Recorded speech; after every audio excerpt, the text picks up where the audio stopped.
The champagne flute trembled in Ava Sinclair's hand as she watched her sister Emily spin across the dance floor in her new husband's arms. Around her, couples swayed to the string quartet's waltz, while she sat motionless at table 12, the table tucked in the corner, the one nobody wanted. 3 years ago, she'd walked into boardrooms on 2 legs and commanded respect with her presence. Now the CEO of a multi-million-dollar tech company couldn't even stand up to toast her own sister without every eye in the room weighing her wheelchair more than her words. But what she didn't know was that across that crowded ballroom, a widowed carpenter and his 8-year-old son were about to ask her one simple question that would shatter every wall she'd built around her broken heart. Will you be my date? If you're watching this story unfold from Tokyo, Toronto, or a tiny town I've never heard of, drop your city in the comments below. I want to see just how far this tale of courage, connection, and second chances can travel. Now let me take you back to where it all began, to that spring evening at Riverside Gardens, where hope wore a wheelchair and love arrived in work boots. The Riverside Gardens estate sparkled under the soft glow of 1,000 string lights, each one reflecting off the surface of the ornamental pond like fallen stars. It was the kind of place where Instagram influencers fought for reservations, and wedding magazines featured spreads with captions like, "Where dreams come true." For Ava Sinclair, it felt more like a gilded cage.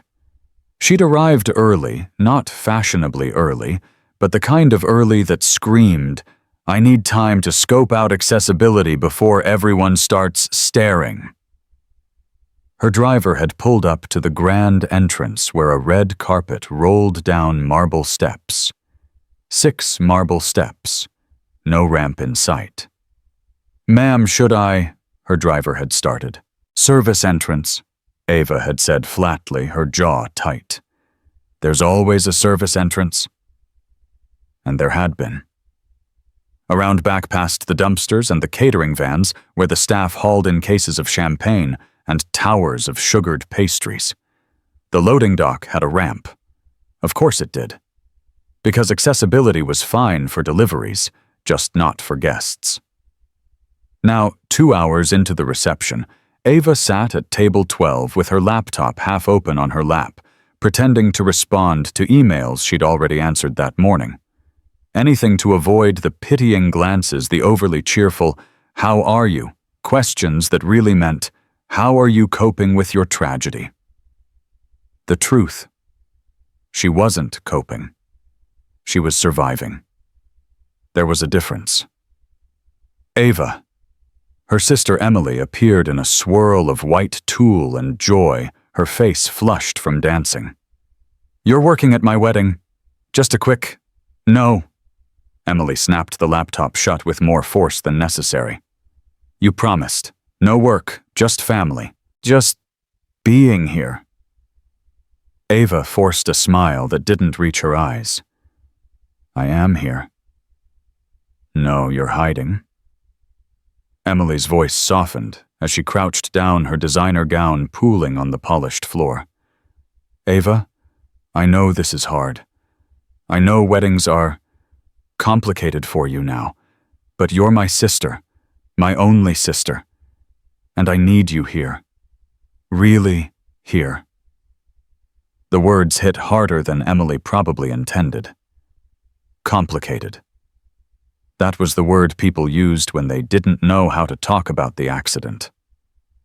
About the fact that 3 years ago, Ava had been engaged to Carter Voss, brilliant investor, charming manipulator, and they'd been planning a wedding, probably a lot like this one.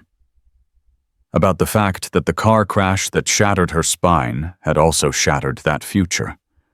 About how Carter had visited her exactly twice in the hospital before his visits stopped and his lawyers started. "I'm trying," Ava whispered. Emily squeezed her hand. "I know, just try a little harder. For me." She stood, smoothing her dress. "And please eat something. You've been pushing that salmon around your plate for 20 minutes. As Emily glided back to her new husband, Ava looked down at her untouched dinner. Her sister was right. She was hiding. But hiding was safer than hoping. The music shifted to something slower, more romantic. Around the ballroom, couples paired off like they were following some choreographed script Ava had never been given. She reached for her phone instead, scrolling through work emails that suddenly seemed far more manageable than the ache of loneliness spreading through her chest. "Excuse me, Dad, but I think you spilled punch on yourself." The child's voice cut through the music, sweet and matter-of-fact. Ava glanced up to see a little boy, maybe 7 or 8, tugging at the sleeve of a tall man in a navy suit that looked slightly uncomfortable on his broad frame. The man had the kind of build that came from real work, not gym memberships. His hands were calloused even from across the table, and when he looked down at his son, his whole face softened. "Max, buddy, it's just a little..." He stopped noticing the bright red stain spreading across his white shirt. "Oh, that's more than a little." "I told you not to lean over my cup," Max said with the infinite wisdom of a child who was always right. They were heading toward the restrooms when Max suddenly stopped, his eyes landing on Ava's table. On her. "No, please no. Don't do the thing kids do where they ask loud, innocent questions about the wheelchair." But Max didn't ask about the wheelchair.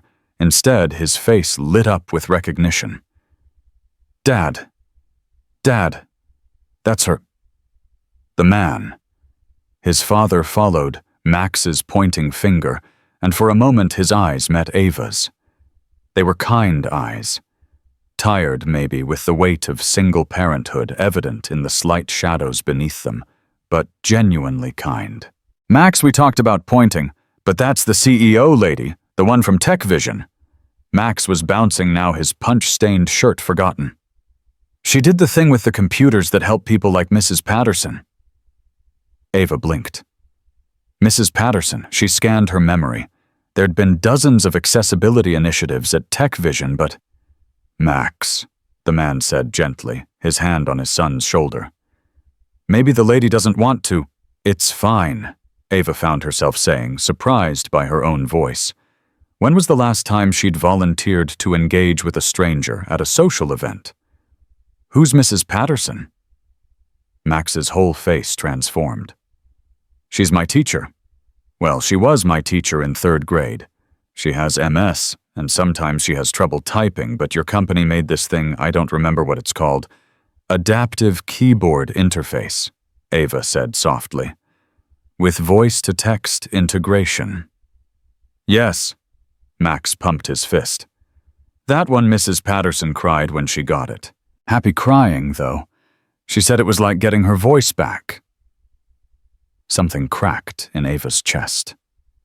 That program had been her pet project, the one she'd fought the board on because the profit margins were insufficient. She'd pushed it through anyway, arguing that some products weren't about profit. They were about principle. "I'm glad it helped her," Ava said quietly. The man was staring at her now, not with pity or curiosity, but with something else. Respect, maybe. "I'm Ethan," he said, extending his hand. "Ethan Cole.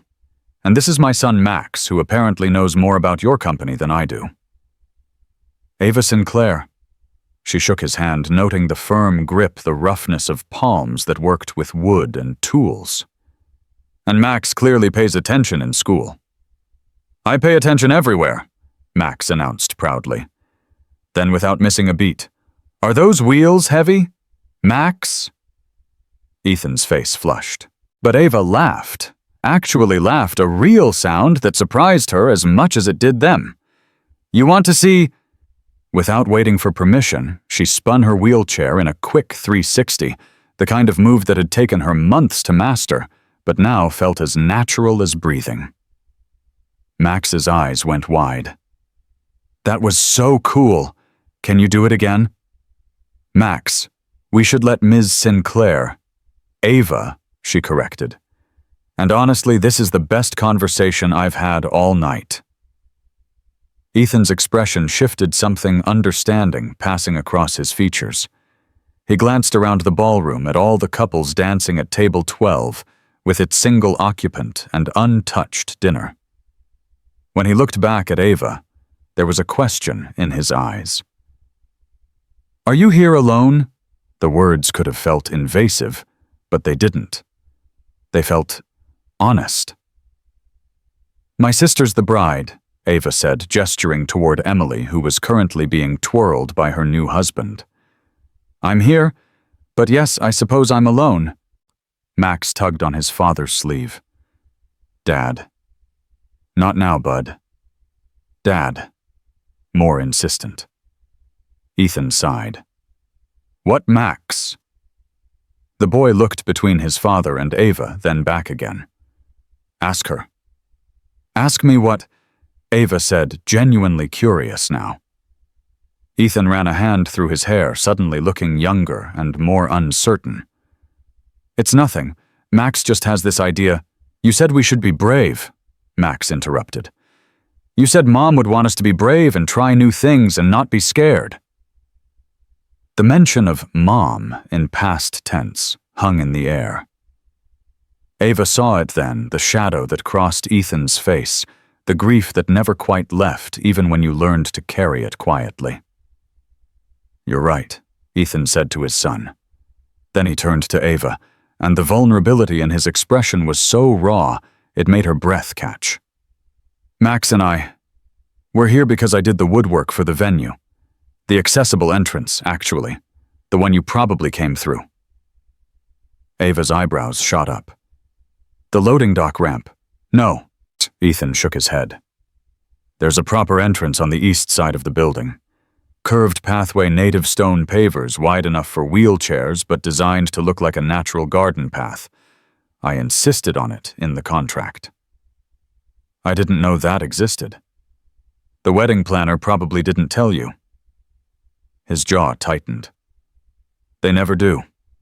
They think the grand entrance is more important than making sure everyone can actually enter with dignity." Ava stared at this man in his punch-stained shirt, this carpenter who built accessibility into beautiful things without making it look like an afterthought. "You built that. I build a lot of things," Ethan said simply. "But Max is right. I'm stalling. I have a question, and if you say no, that's completely fine, and we'll leave you to your evening." "Okay." He took a breath. "Would you like to dance?" Ava's heart stopped. What? Dance with us?" Max was bouncing again. "Dad knows how. He's done it before." "Max, that's—" Ethan started. "I can't dance," Ava said quickly. Too quickly. The old defense mechanism kicking in before she could even process the offer. "Why not?"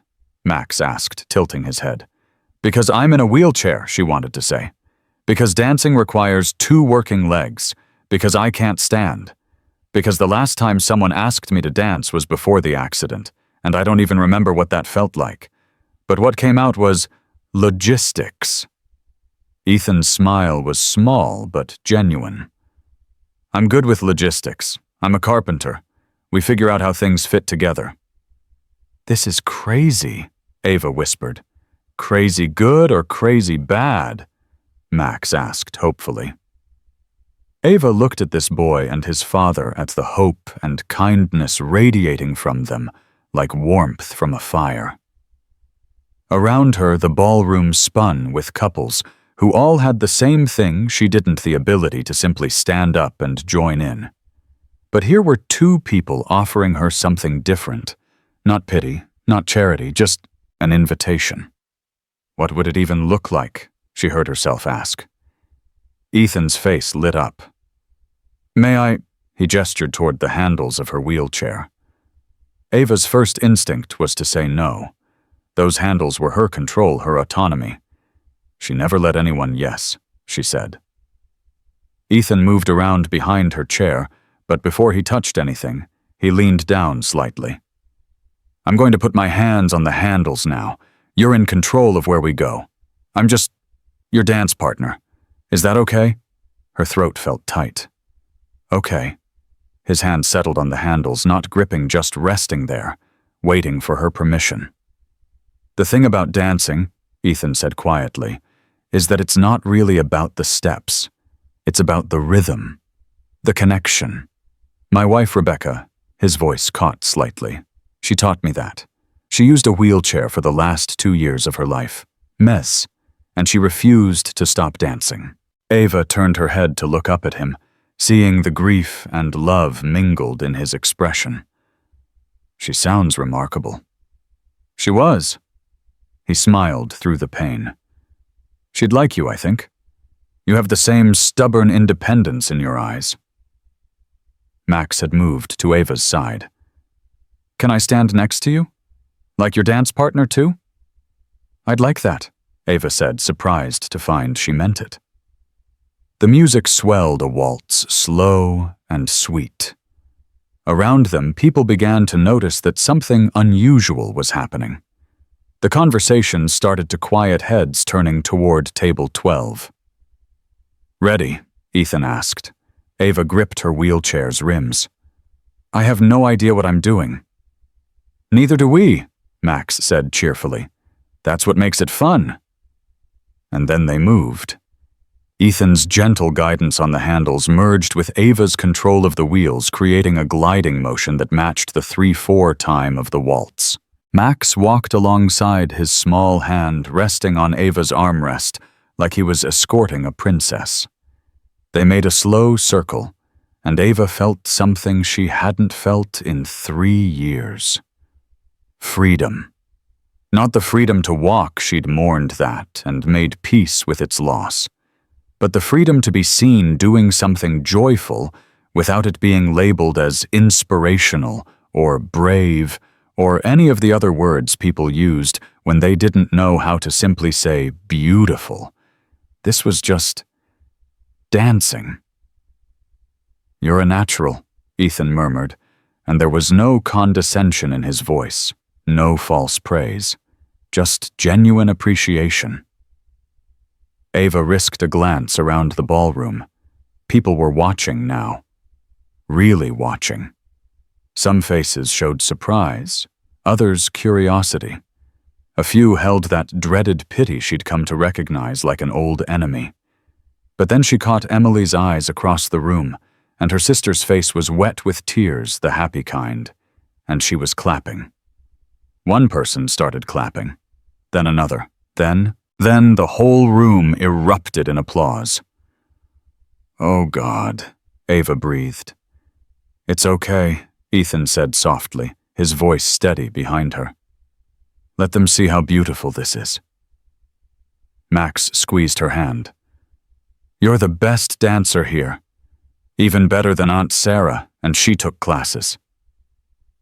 Despite herself, despite the attention and the anxiety, and the 3 years of hiding, Ava smiled. Really, truly smiled.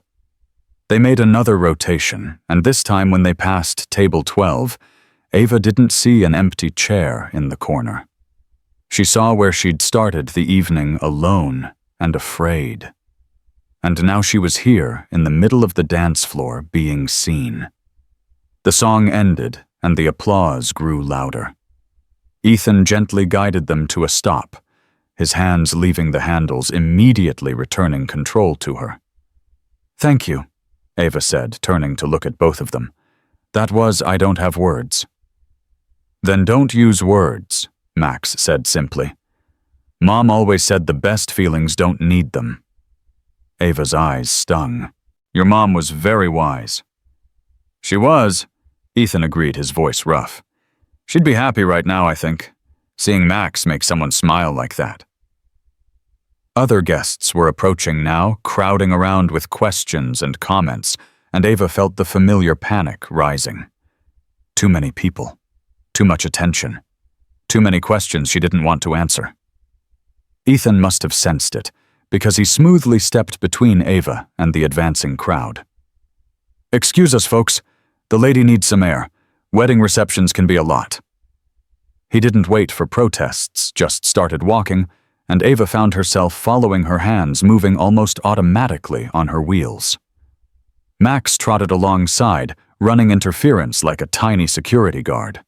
They made it to the terrace, the beautiful curved pathway Ethan had built, with its native stone and careful grades. Out here the spring air was cool and clean, scented with jasmine from the climbing vines on the pergola. "Sorry about that," Ethan said.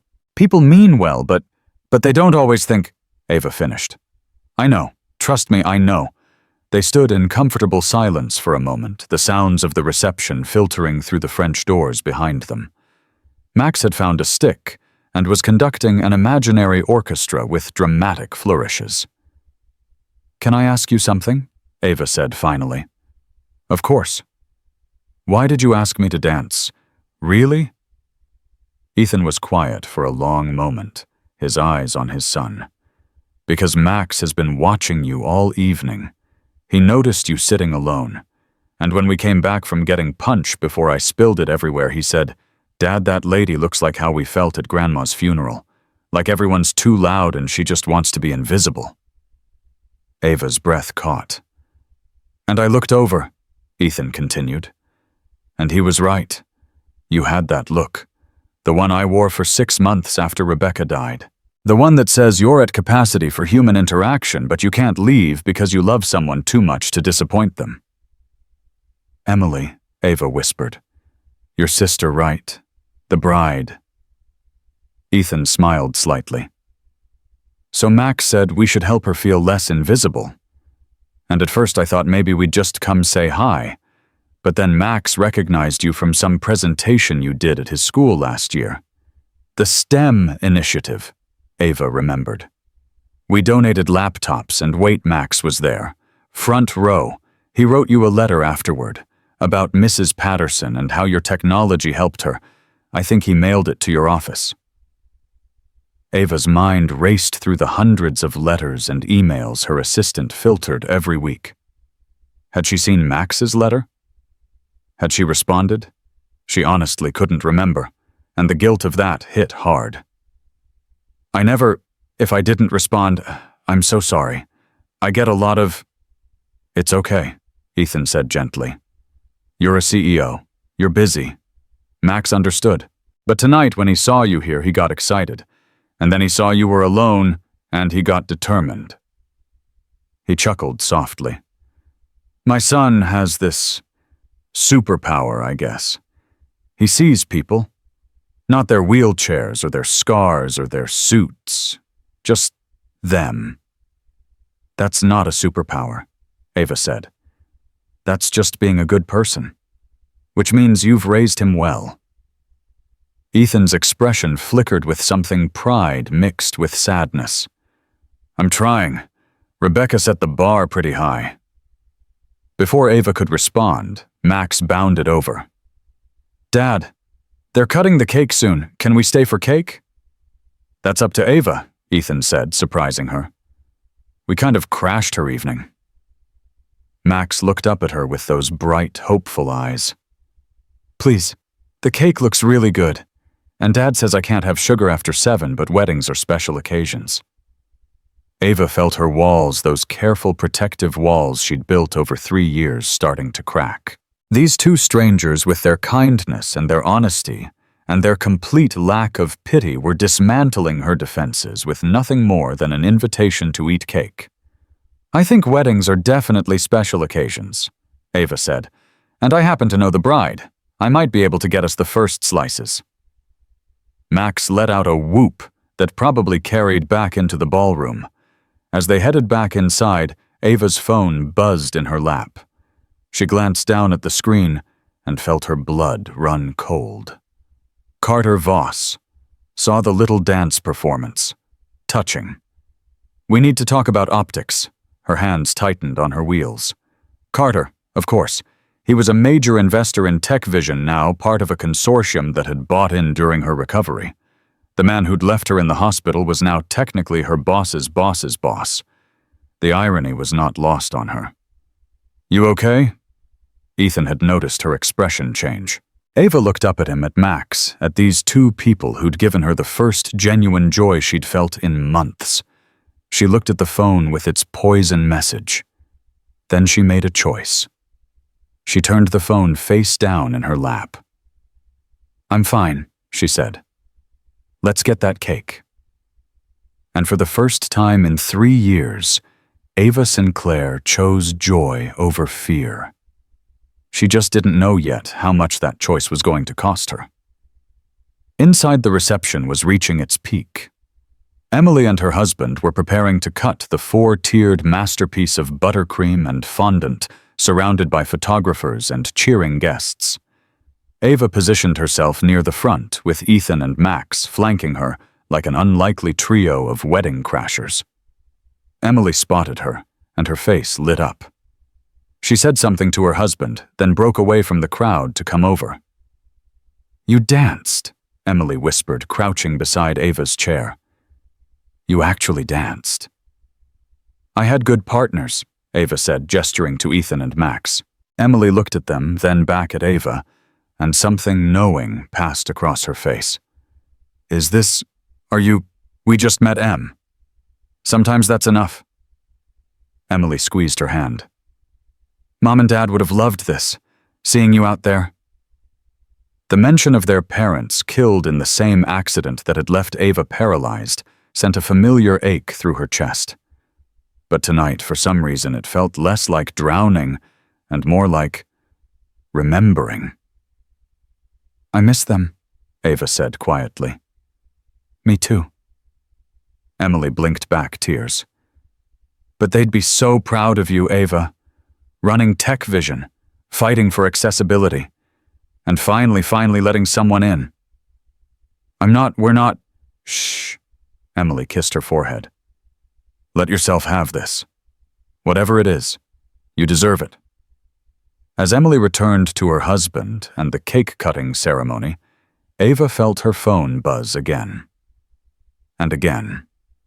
She didn't look. Didn't let Carter's messages pull her back into the world of corporate politics and image management. Tonight she was just Ava, not CEO Ava, not disabled Ava, not tragic Ava, just Ava. The cake was chocolate with raspberry filling. Max's enthusiastic review was that it was better than Christmas, and they ate it while Max told increasingly embellished stories about his third-grade adventures.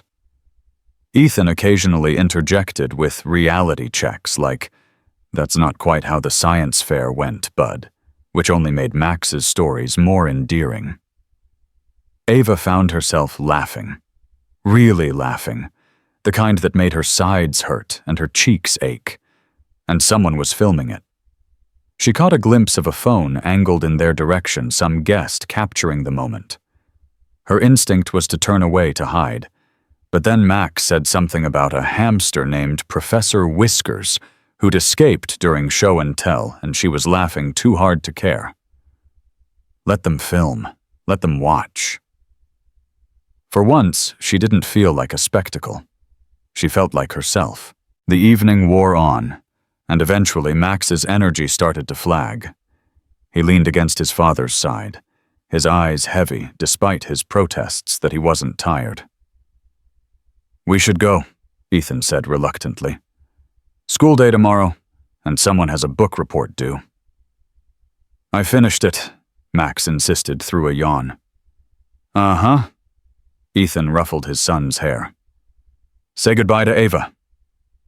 Max straightened up, suddenly serious. "Will we see you again?" The question hung in the air, weighted with more hope than any 8-year-old should have to carry.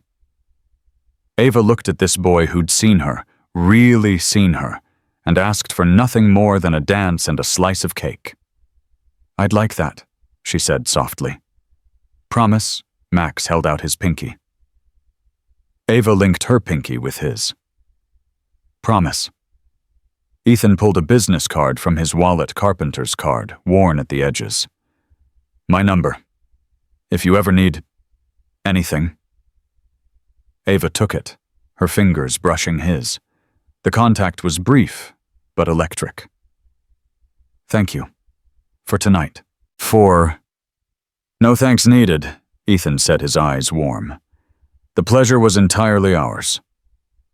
They left through the east entrance, the one Ethan had built with its gentle slopes and thoughtful design.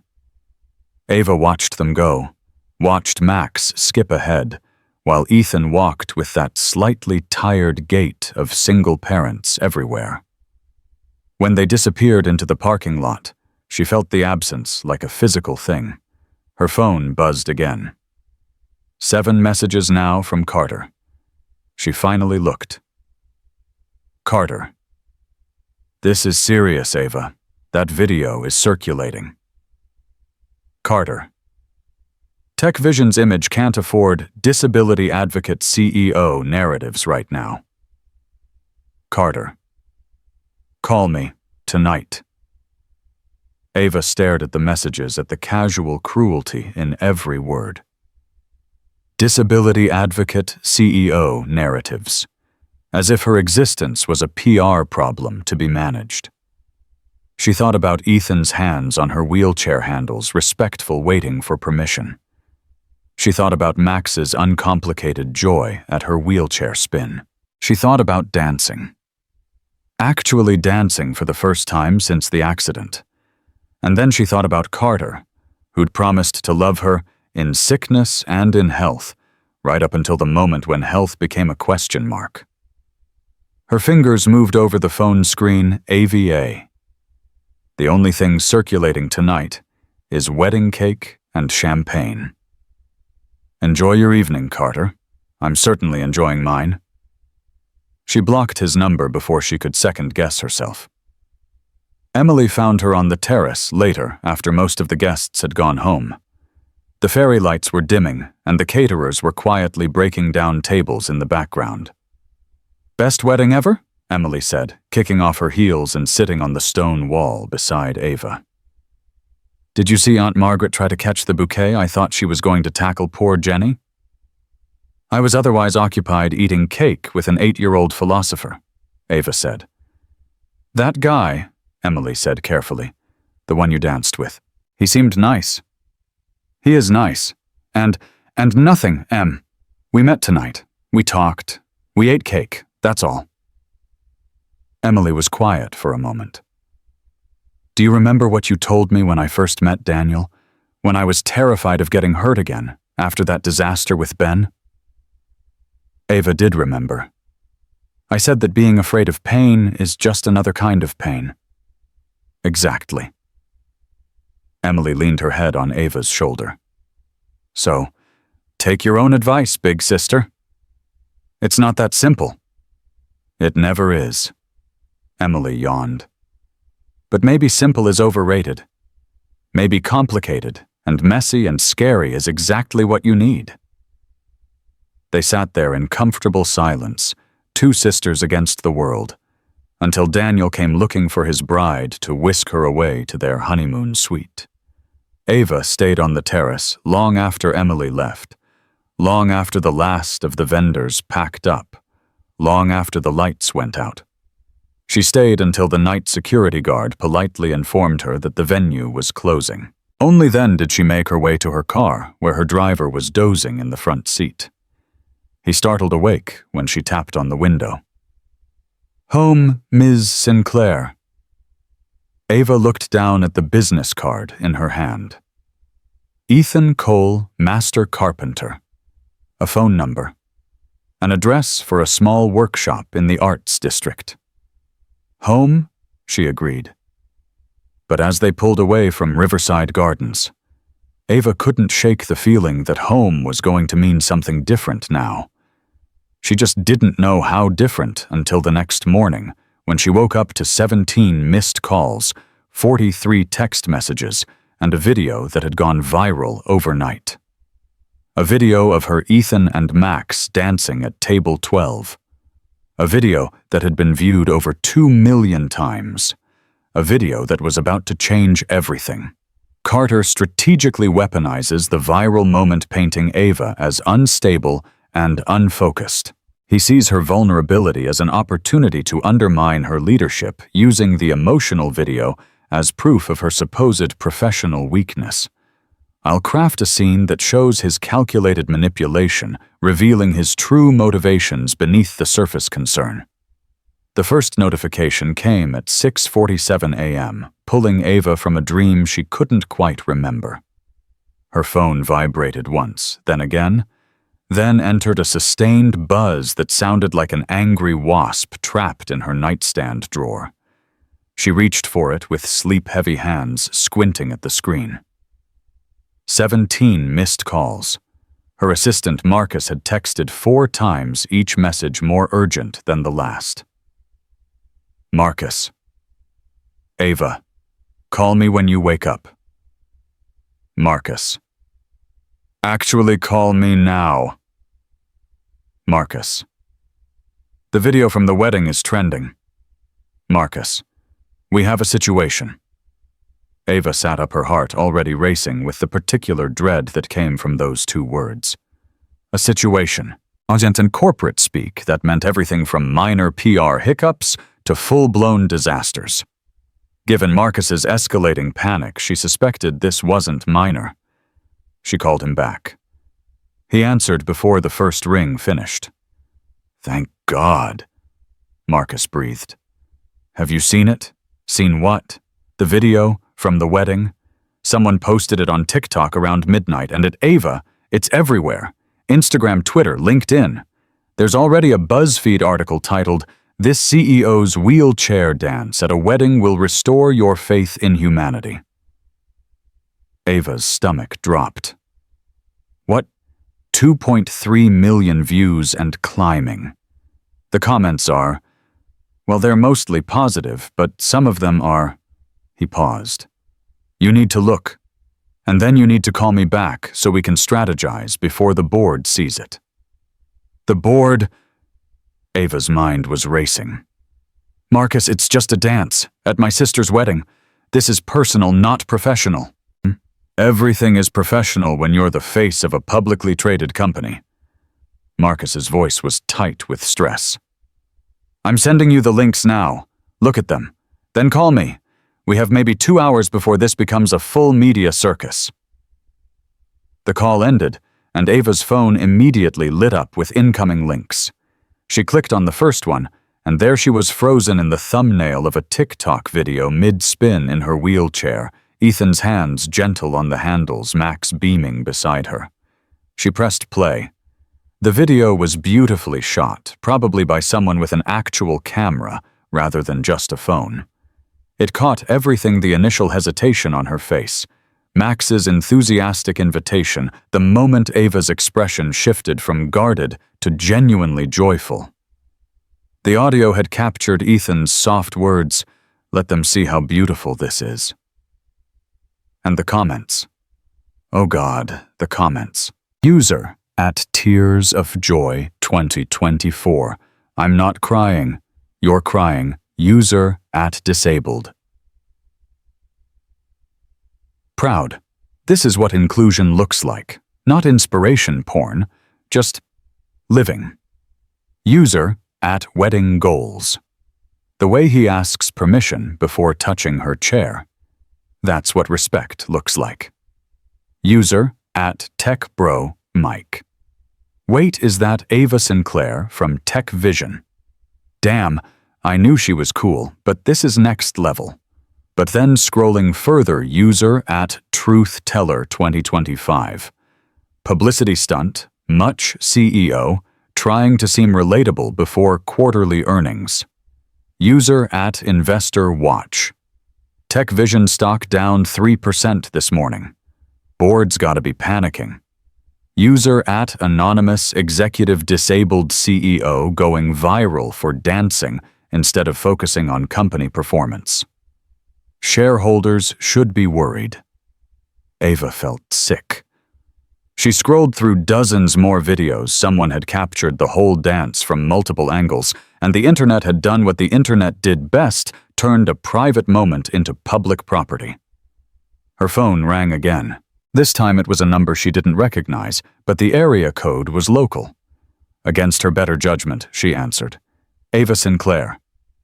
Ms. Sinclair, this is Jennifer Park from Channel 7 News.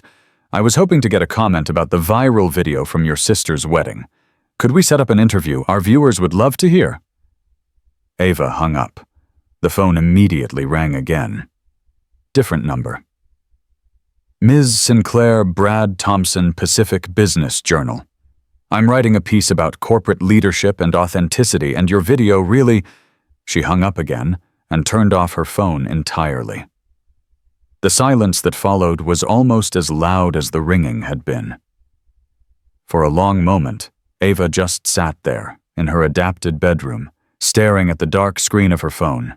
3 years. She'd spent 3 years carefully controlling her narrative, keeping her personal life separate from her professional image, making sure that when people saw Ava Sinclair, they saw a competent CEO first, and a wheelchair user somewhere far down the list.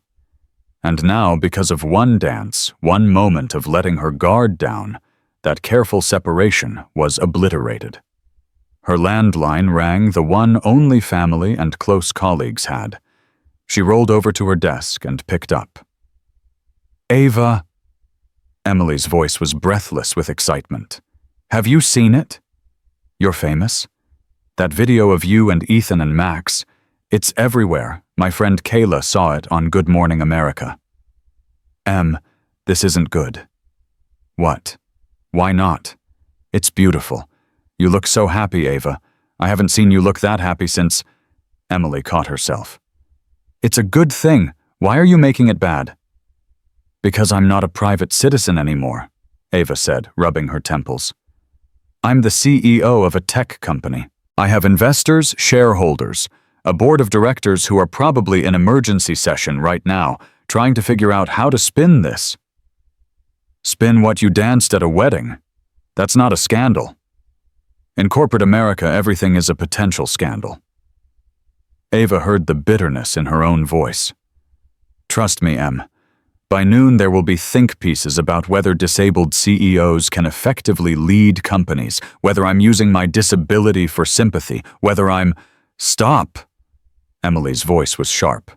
Just stop. You're catastrophizing. The comments I've seen have been overwhelmingly positive. People are inspired, Ava. Actually inspired, not in the gross inspiration porn way you hate. They're seeing you as a whole person. That's exactly the problem, Ava whispered.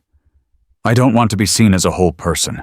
I want to be seen as competent, professional, in control. Emily was quiet for a long moment. You know what I think you're scared.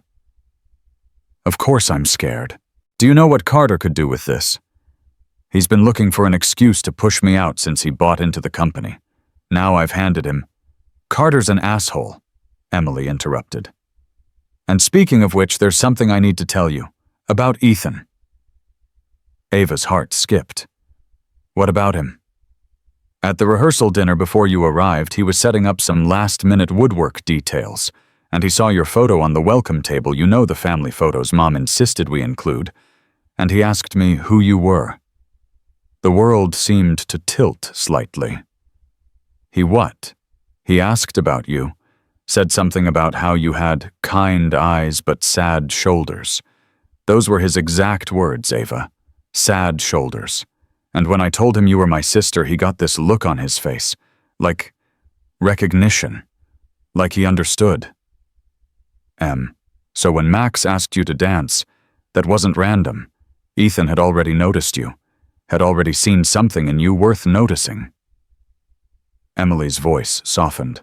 Maybe this video going viral isn't the disaster you think it is. Maybe it's just the universe making sure you can't run away from something good. Before Ava could respond, her call waiting beeped. She glanced at the caller ID, and her blood ran cold.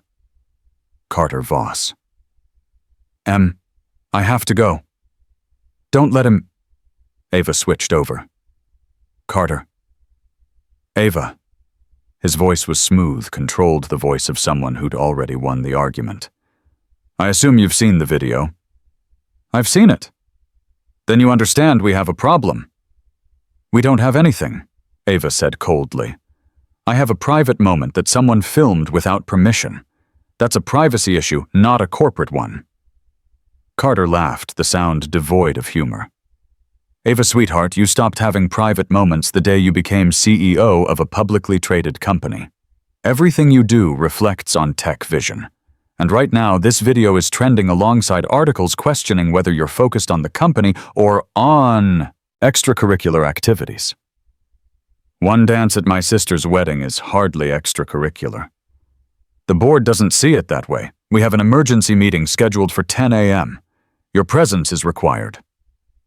Ava's hands tightened on her wheelchair. An emergency meeting. On a Sunday. When you're trending on Twitter for reasons unrelated to product launches or quarterly earnings, yes, we have emergency meetings. Carter paused. Unless you'd like me to handle this for you, I could draft a statement, manage the narrative. Position this as a one-time lapse in judgment that won't happen again. Lapse in judgment. Ava's voice went dangerously quiet. Dancing at my sister's wedding was a lapse in judgment. Dancing in a way that draws attention to your condition instead of your competence. Yes, Ava, that's a lapse in judgment. Carter's tone shifted, became almost gentle, patronizing. Look, I know this is personal for you. The wheelchair, the accident, all of it. But you need to understand that perception matters. And right now, the perception is that you're more interested in viral videos than shareholder value. Stock is down 3%, Ava said flatly. Hardly a crash. It's Sunday morning. Wait until markets open tomorrow. Wait until the think pieces start rolling in about diversity hires and whether disabled executives can handle the stress of leadership positions. Ava felt like she'd been punched. Diversity hire. I built Tech Vision from the ground up. I was CEO for 5 years before the accident. My disability doesn't change my qualifications. I know that. You know that. But does the general public know that? Does the investor community? Carter sighed. This is why I'm trying to help you, Ava. Let me manage this. Let me protect you. The way you protected me in the hospital. The words were out before she could stop them. The way you visited exactly twice before your lawyers served me with dissolution of engagement papers. Silence, cold and heavy. When Carter spoke again, his voice had lost all pretense of warmth. That was 3 years ago. This is now. And right now I'm the majority stakeholder in the consortium that controls 38% of Tech Vision's voting shares. So when I say we have an emergency meeting at 10 a.m., you say, yes, Carter. And you show up ready to explain why your personal life is more important than your fiduciary responsibilities.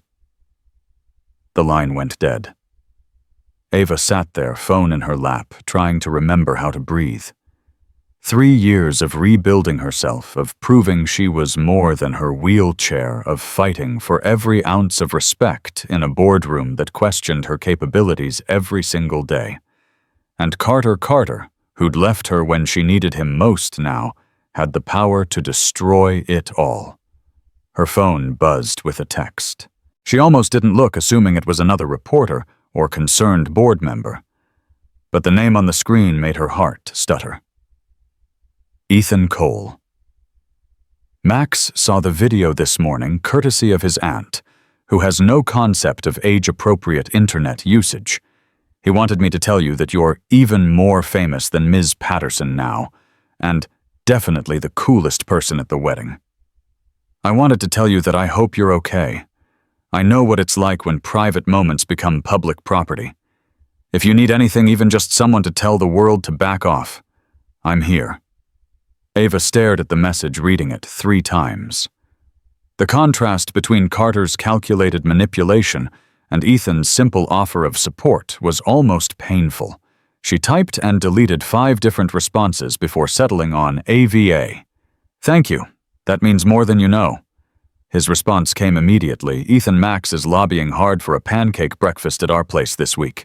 No pressure, but apparently you promised to teach him the spinny move, and he's taking that very seriously. Wednesday morning I make a mean chocolate chip pancake. Ava's finger hovered over the keyboard. Every logical part of her brain screamed to say no.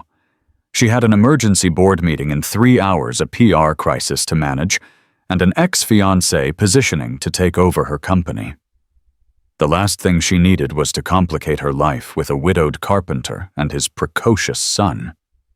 But then she thought about last night, about dancing, about being seen not as CEO Ava or disabled Ava or tragic Ava, but just Ava. About Max's uncomplicated joy and Ethan's respectful kindness and the feeling of freedom she'd thought was lost forever. Her phone rang again. Marcus probably calling to prep her for the board meeting. She let it go to voicemail. Instead, she typed, AVA, Wednesday morning. What time? Ethan, 8 a.m. Max has school at 9, so it'll be quick. But quality over quantity, right? AVA 8 a.m. works. Send me your address. As soon as she hit send, reality crashed back in. What was she doing? She had a company to save, a reputation to protect, a career to salvage.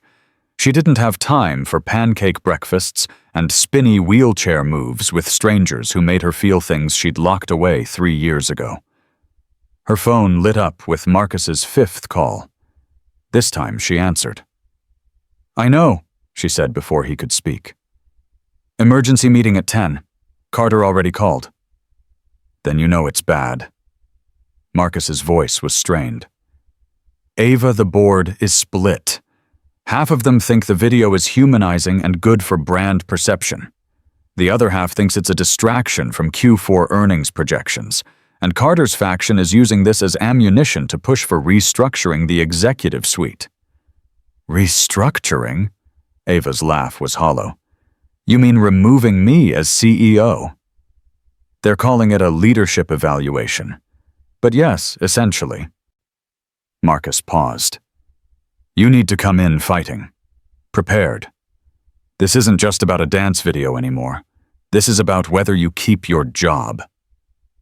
Ava looked around her bedroom, the custom modifications she'd paid for herself, the accessible shelving, the hydraulic lift by her bed.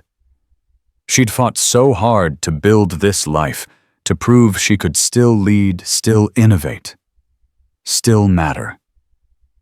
And now, a single moment of joy threatened to take it all away. I'll be there, she said quietly. And Marcus pulled together every metric we have on the accessibility initiative. Profit margins, user feedback, press coverage. If they want to question my judgment, I'll show them exactly what that judgment has built. Already on it. And Ava, Marcus hesitated. For what it's worth, that video made me cry, in a good way. You looked happy. I don't think I've ever seen you look that happy. After the call ended, Ava allowed herself exactly 5 minutes to fall apart. 5 minutes to cry angry, frustrated tears into her pillow. 5 minutes to mourn the loss of privacy and the weight of expectations and the unfairness of a world that questioned her competence based on a dance. Then she pulled herself together, because that's what she did. That's what she'd always done. By 9:30 she was dressed in her sharpest suit, charcoal gray, perfectly tailored to look powerful even while seated. She'd done her makeup with extra care because she'd learned the hard way that appearing tired or emotional in a boardroom full of men meant appearing weak. Her hair was pulled back in a sleek bun that screamed control and competence. She looked like a CEO about to go to war, which essentially she was. The Tech Vision headquarters building was eerily quiet for a Sunday morning. Her security badge beeped at the private entrance, the one Ethan probably would have approved of with its wide doors and gentle slopes. That thought made her smile despite everything. Marcus met her at the elevator with a tablet full of charts and projections. Carter arrived 20 minutes ago with his lawyers. 3 of them. Of course he did. Ava scanned the data. And our faction, Jennifer from engineering is on your side. So is David from product development. The rest are waiting to see which way the wind blows. Marcus lowered his voice. Ava, if this goes badly, it won't. She had to believe that. Had to. The boardroom was on the 20th floor, all glass and steel and breathtaking views of the city skyline. Ava rolled in to find half the board already seated, their faces a mixture of concern, curiosity, and in Carter's case, barely concealed satisfaction. Carter sat at the far end of the table in what was traditionally the CEO's spot, a deliberate power play. Ava met his eyes and didn't flinch. Ava. Carter's smile was all teeth. So glad you could join us. Carter. And she positioned herself at the opposite end of the table, creating a visual standoff. Though I'm surprised you called an emergency meeting on a Sunday for what amounts to a personal video from a family wedding. Board member Thomas Chen cleared his throat uncomfortably. Ava, we're not here to attack you. We're here to discuss optics. Optics, Ava repeated. Interesting word choice. Does anyone want to tell me what's optically wrong with attending my sister's wedding? It's not about attending, Carter said smoothly. It's about the narrative. Tech Vision is in a crucial growth phase. We have the quantum cloud launch next quarter, potential IPO expansion talks, partnerships in development with 3 Fortune 500 companies. And instead of headlines about our innovations, we have headlines about our CEO's social activities. One dance. Ava said, her voice ice cold. I danced once at my sister's wedding. Is that really what has you all so concerned? Or is this about something else entirely? The room shifted uncomfortably. Everyone knew what something else meant. Everyone knew Carter had been positioning for months to increase his control over the company. Jennifer Kim, the engineering VP, spoke up. Actually, Ava, I think the video is good for us. The comments I've read are overwhelmingly positive. People are talking about Tech Vision's commitment to accessibility, to inclusion. One analyst even wrote that this kind of authentic leadership is exactly what tech companies need more of. One analyst, Carter countered, versus 3 investors who called me this morning questioning whether our CEO is focused on the company or on building her personal brand as a disability advocate. Building my... Ava stopped forcing herself to breathe.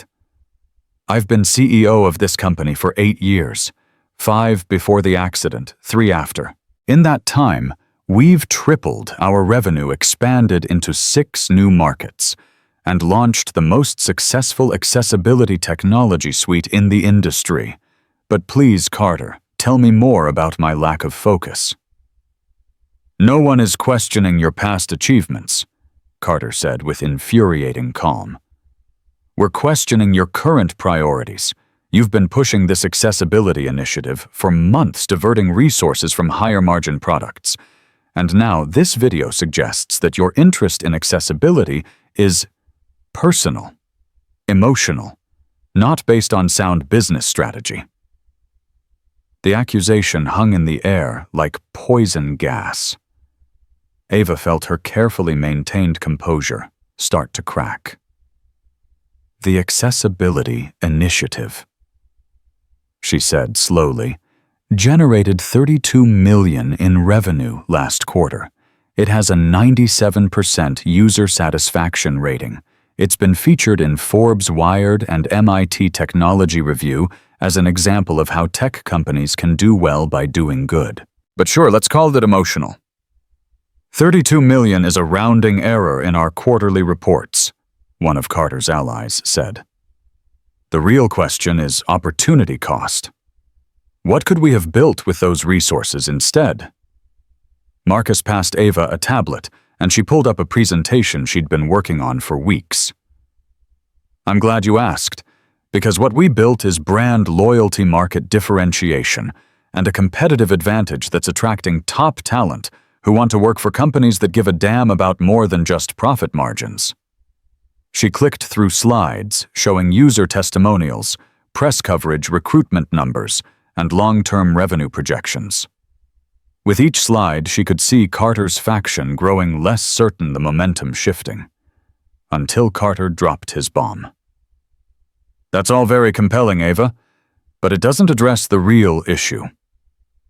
He opened his own tablet, and suddenly the wall screen lit up with financial documents. "These are the quarterly reports from the past 3 years. Notice a pattern." Ava's heart sank. She knew what was coming. "Every quarter since your accident, our growth rate has slowed. Not dramatically, just consistently. From 18% annual growth to 12% to 8% last quarter. Now, I'm not saying that's your fault. Recovery from a traumatic injury takes time. But at some point we have to ask whether you're still the right person to lead Tech Vision through its next phase of growth." The room went very quiet. This wasn't about a video anymore. This was a coup, pure and simple, and Carter had been planning it long before last night's dance. "Growth has slowed." Ava acknowledged, her voice steady despite the rage building in her chest. "Because we've been investing in sustainable long-term initiatives instead of chasing quarterly earnings. Because we've been building infrastructure for the next decade, not the next shareholder report. And yes, Carter, because I've insisted on ethical practices and fair labor standards instead of the cost-cutting measures you've repeatedly proposed." "Ethical practices don't pay dividends," Carter shot back. "No, but they prevent lawsuits, PR disasters, and the kind of toxic workplace culture that leads to talent exodus." Ava leaned forward. "Tell me, Carter, should we talk about the manufacturing contract you proposed last month? The one that would have saved us $3 million annually by outsourcing to factories with substandard safety records." Carter's jaw tightened. "That was a confidential proposal, which I rejected on ethical grounds, just like I'll reject any attempt to remove me as CEO based on a viral video from my sister's wedding." Ava looked around the table, meeting each board member's eyes. "If you want to evaluate my leadership, evaluate my results. 8 years of innovation, 8 years of growth, 3 years of proving that a wheelchair doesn't affect my ability to lead. And if that's not enough, if one moment of joy on a dance floor disqualifies me from doing my job, then maybe this isn't the company I thought it was." The silence that followed was deafening. Finally, Thomas Chen spoke. "I think we all need to take a breath here. This meeting was called to discuss optics and public perception, not to stage a leadership coup." He shot Carter a pointed look. "Ava, no one is questioning your commitment or your capabilities. But the video has created attention, and we need a unified response. How do you propose we handle this?" Ava took a breath, choosing her words carefully. "We acknowledge it. We don't hide from it or spin it or pretend it didn't happen. We put out a simple statement. CEO Ava Sinclair attended her sister's wedding and danced with friends. Tech Vision continues to focus on innovation, accessibility, and building technology that serves everyone." She paused. "And then we get back to work." Jennifer Kim nodded. "I like it. Simple, dignified moves the conversation forward." "Too reactive," Carter argued. "We need to control the narrative more aggressively. Press interviews, strategic messaging." "The more we talk about it, the bigger the story becomes," Ava interrupted. "Trust me, I've been managing my public image since the accident. The best response to unwanted attention is to make it boring. Acknowledge and move on." The board debated for another 20 minutes before voting to accept Ava's approach. Carter's faction wasn't happy, but they'd been outmaneuvered for now. As the meeting adjourned, Carter approached Ava's chair, his voice low enough that only she could hear. "This isn't over." "It never is with you, is it?" Ava met his gaze without flinching. "But here's something you should know, Carter. That video you think is my weakness. It reminded me what it feels like to be happy. to be seen as a whole person instead of just a business asset. And I'm not giving that up. Not for you. Not for anyone. She rolled past him without waiting for a response, leaving him standing alone in the empty boardroom. Marcus caught up with her at the elevator. That was incredible. You destroyed him. I bought time, Ava corrected. Carter's not done. He's been building toward this for months, maybe years. This is just the opening salvo. So, what do you do? Ava thought about Wednesday morning. About pancakes and chocolate chips and a little boy who saw people instead of wheelchairs. About a man who'd loved someone in a wheelchair and knew how to dance without pity. I do something I haven't done in 3 years, she said quietly. I choose joy over fear, and I deal with whatever consequences come. Her phone buzzed with a text from an unknown number. Unknown. This is Emily's friend Rachel. I was a bridesmaid at the wedding. I run a disability advocacy blog, and I'd love to interview you about the video and about Tech Vision's accessibility work. No pressure, but I think your story could really help people. Let me know. Then another text, this one from a number with a local area code. Unknown. Hi, Ms. Sinclair. I'm a junior at Roosevelt High School, and I use a wheelchair too. I saw your video and I cried because I've never seen someone like me just dancing and being happy. I know this sounds weird from a stranger, but thank you. You made me feel less alone. Ava read both messages twice, her throat tight with emotion. This was the other side of viral fame, the connection, the impact, the possibility that her vulnerability might actually help someone. She responded to Rachel first, agreeing to the interview. Then she wrote back to the high school student with a message about strength and resilience and the importance of defining your own worth. By the time she got home, it was past noon, and she was exhausted. But as she prepared to finally rest, her phone rang one more time. Ethan's name flashed on the screen. She answered without thinking. Hello? Ava, hi. I hope I'm not calling at a bad time. His voice was warm, concerned. Max has been asking if you're okay every 15 minutes since breakfast. Apparently, he's decided you need protection from the mean internet people. His words, not mine. Despite everything, the board meeting, Carter's threats, the media circus, Ava smiled. Tell Max I'm okay. Just a very long morning. Listen about Wednesday. Ethan hesitated. If this is too much, if the attention is too crazy right now, I completely understand if you need to cancel. No hard feelings. This was her out. The logical choice. The safe choice. Cancel the breakfast, maintain professional distance, focus on saving her company. Instead, Ava heard herself say, Wednesday at 8. I'll be there. And Ethan, thank you for asking, but I think pancakes with you and Max might be exactly what I need right now. The relief in his voice was palpable. Yeah, Ava confirmed, surprising herself with how much she meant it. After they hung up, she sat in her living room watching the city lights flicker on as dusk fell. Her phone continued to buzz with notifications, reporters, concerned friends, random strangers weighing in on her life. But for the first time in 3 years, Ava Sinclair wasn't afraid of being seen. She was terrified of what it might cost her, yes. But she wasn't going to hide anymore. Whatever came next, she would face it head on. With or without a company to run. With or without board approval. For once, she was going to choose herself.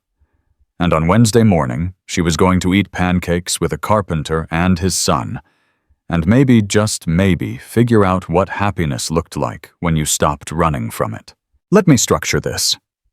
Start Wednesday morning building to the breakfast. Create tension with the media attention. The breakfast scene with Ethan and Max. Reporter ambush, Carter's leak of accident files, Ava's discovery about the faulty parts, Ethan's revelation about Rebecca.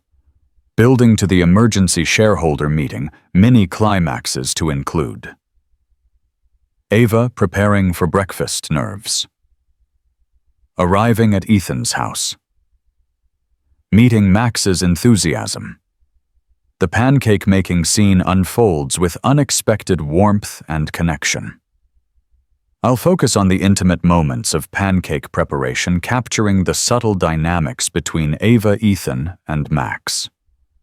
The scene will reveal character depth through small interactions, flour-dusted hands, shared laughter, the rhythmic mixing of batter. Each movement becomes a dance of healing and potential connection with Max's childlike energy, breaking through the underlying tension. Ethan moves with a deliberate grace that hints at a deeper story, his movements precise yet fluid. Ava notices how he navigates the kitchen, sensing something unspoken about his past. The pancakes become more than just a meal. They're a metaphor for rebuilding, for finding joy in unexpected moments. When Ethan shares the poignant backstory of his wheelchair dance skills learned because of Rebecca, it transforms the entire scene.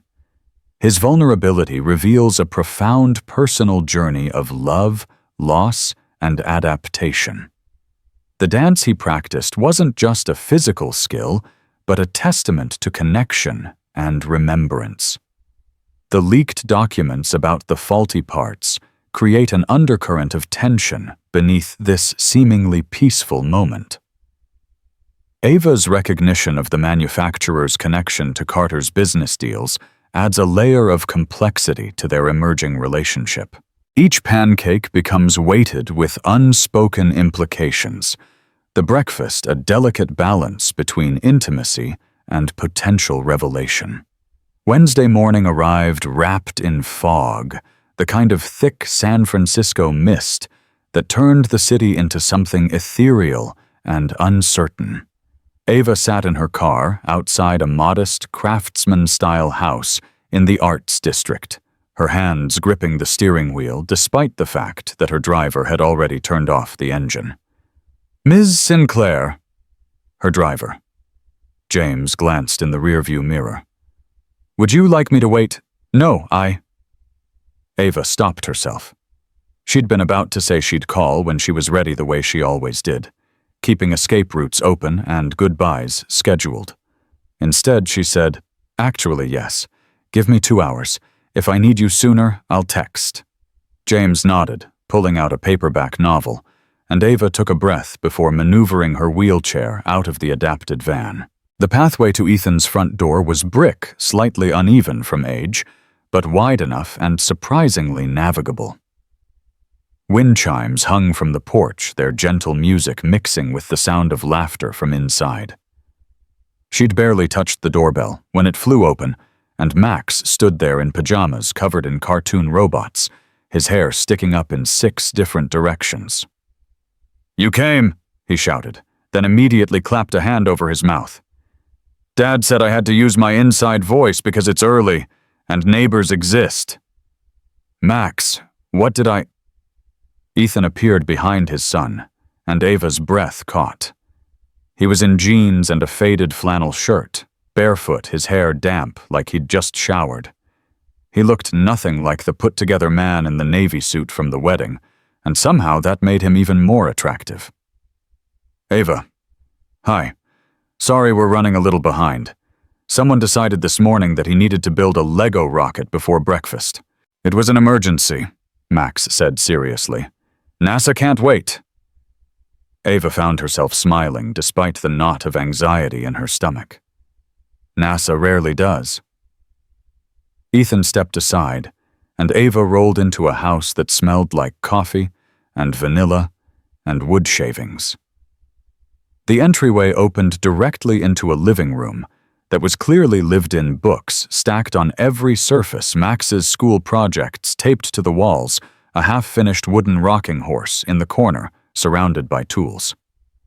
"Sorry about the mess," Ethan said quickly, moving a stack of lumber samples off the coffee table. "I usually work in the shop out back, but I'm designing a new accessible playground structure, and I've been bringing pieces inside to test the joinery." You design playgrounds? Ava asked, her professional interest immediately piqued. Sometimes. There's a park in the Mission that needed better accessibility features. The city contract didn't have budget for it, so I've been doing it pro bono. He shrugged, like it was nothing, but Ava saw the pride in his eyes. Max helped me understand what kids actually want versus what adults think kids want. I told him the ramps can't be boring, Max announced, leading Ava toward the kitchen. They have to be fun. Like, why can't a wheelchair ramp also be a racetrack? The kitchen was warm and bright, with morning light filtering through windows that overlooked a small garden. Ethan had clearly prepared. There was a mixing bowl on the counter, chocolate chips in a measuring cup, and the griddle already heating. So, here's the thing, Ethan said, washing his hands at the sink. I promised Max you'd teach him the spinny move, but I realized I never actually asked if you wanted to teach wheelchair tricks to an 8-year-old at 8 in the morning. I'm almost 9, Max corrected. My apologies. Almost 9. Ethan handed Max a whisk. Start mixing the dry ingredients, bud. And remember, gently, because flour explodes. Max finished rolling his eyes with the practiced exasperation of a child who'd heard this warning many times.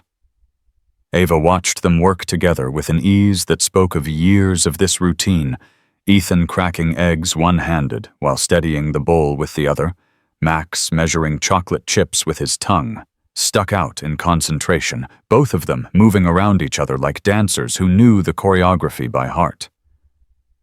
How can I help? Ava asked, surprised by how much she meant it. She couldn't remember the last time she'd offered to help in someone else's kitchen.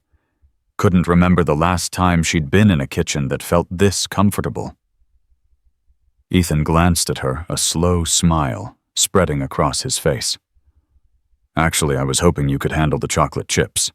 Max has a tendency to eat half of them before they make it into the batter. One time, Max protested. It was one time and I was 6 and they were really good chocolate chips. As Ava took over chocolate chip duty, she found herself relaxing in a way she hadn't since the video went viral. Here in this warm kitchen with flour dusting the counters and Max's chatter filling the spaces between Ethan's quiet comments, the past 3 days of media chaos felt distant and almost unreal. So, Ethan said carefully, pouring batter onto the griddle, how are you holding up with everything? Ava knew what everything meant. The video had crossed 5 million views.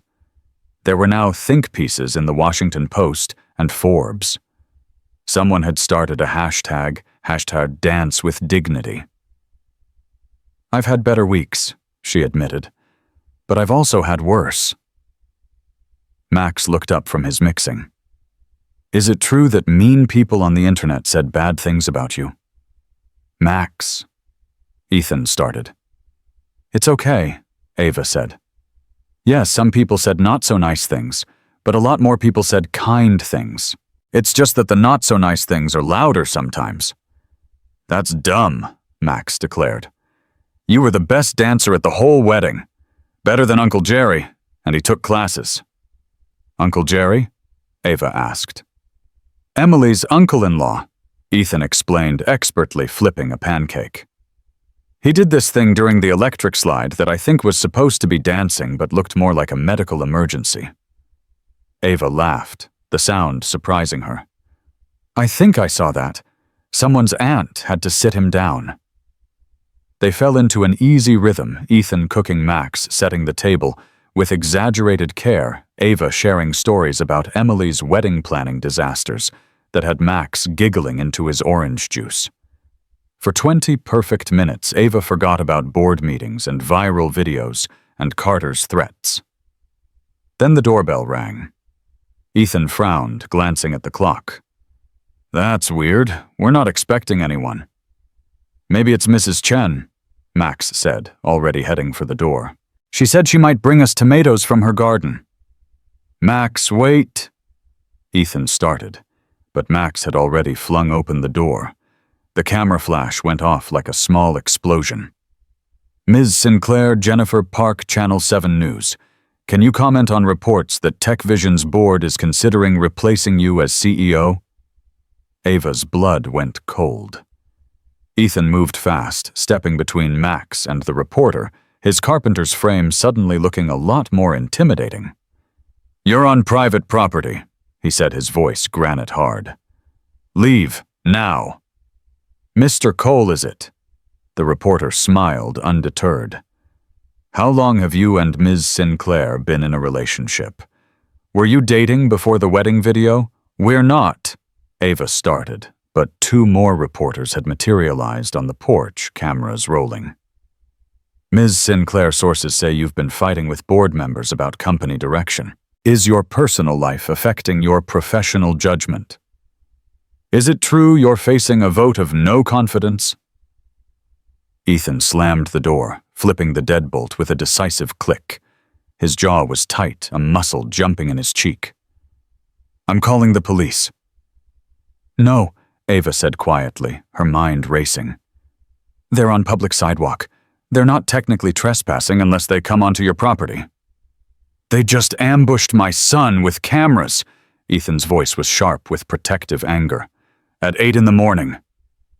Max had gone very quiet, pressed against the wall, his eyes wide. Ava's heart broke a little at the sight. "Max," she said gently, "can you come here for a second?" He approached slowly, and Ava took his hand. "Those people out there, they're not mad at you. They're not even really mad at me. They're just trying to do their jobs, which sometimes means being pushy and rude. But here's what's important. You're safe. Your dad's here. I'm here. And we're going to finish our pancakes okay. Even though there's cameras outside." Max's voice was small. "Especially because there's cameras outside," Ava said firmly. "We don't let other people's rudeness ruin our pancakes. That's a rule." A tiny smile crept onto Max's face. "Is that a real rule?" "It is now." Ethan had his phone out, scrolling through something, and when he looked up, his expression was thunderous. "Ava, you need to see this." He handed her the phone, and Ava's stomach dropped. It was a news article published 20 minutes ago. TechVision CEO's dark secret leaked documents reveal accident details, prior company knowledge. With trembling hands, Ava clicked the link. The article was brutal, clinical, and deeply invasive. It included medical records from her accident, police reports, insurance documents, all things that should have been sealed, private, protected.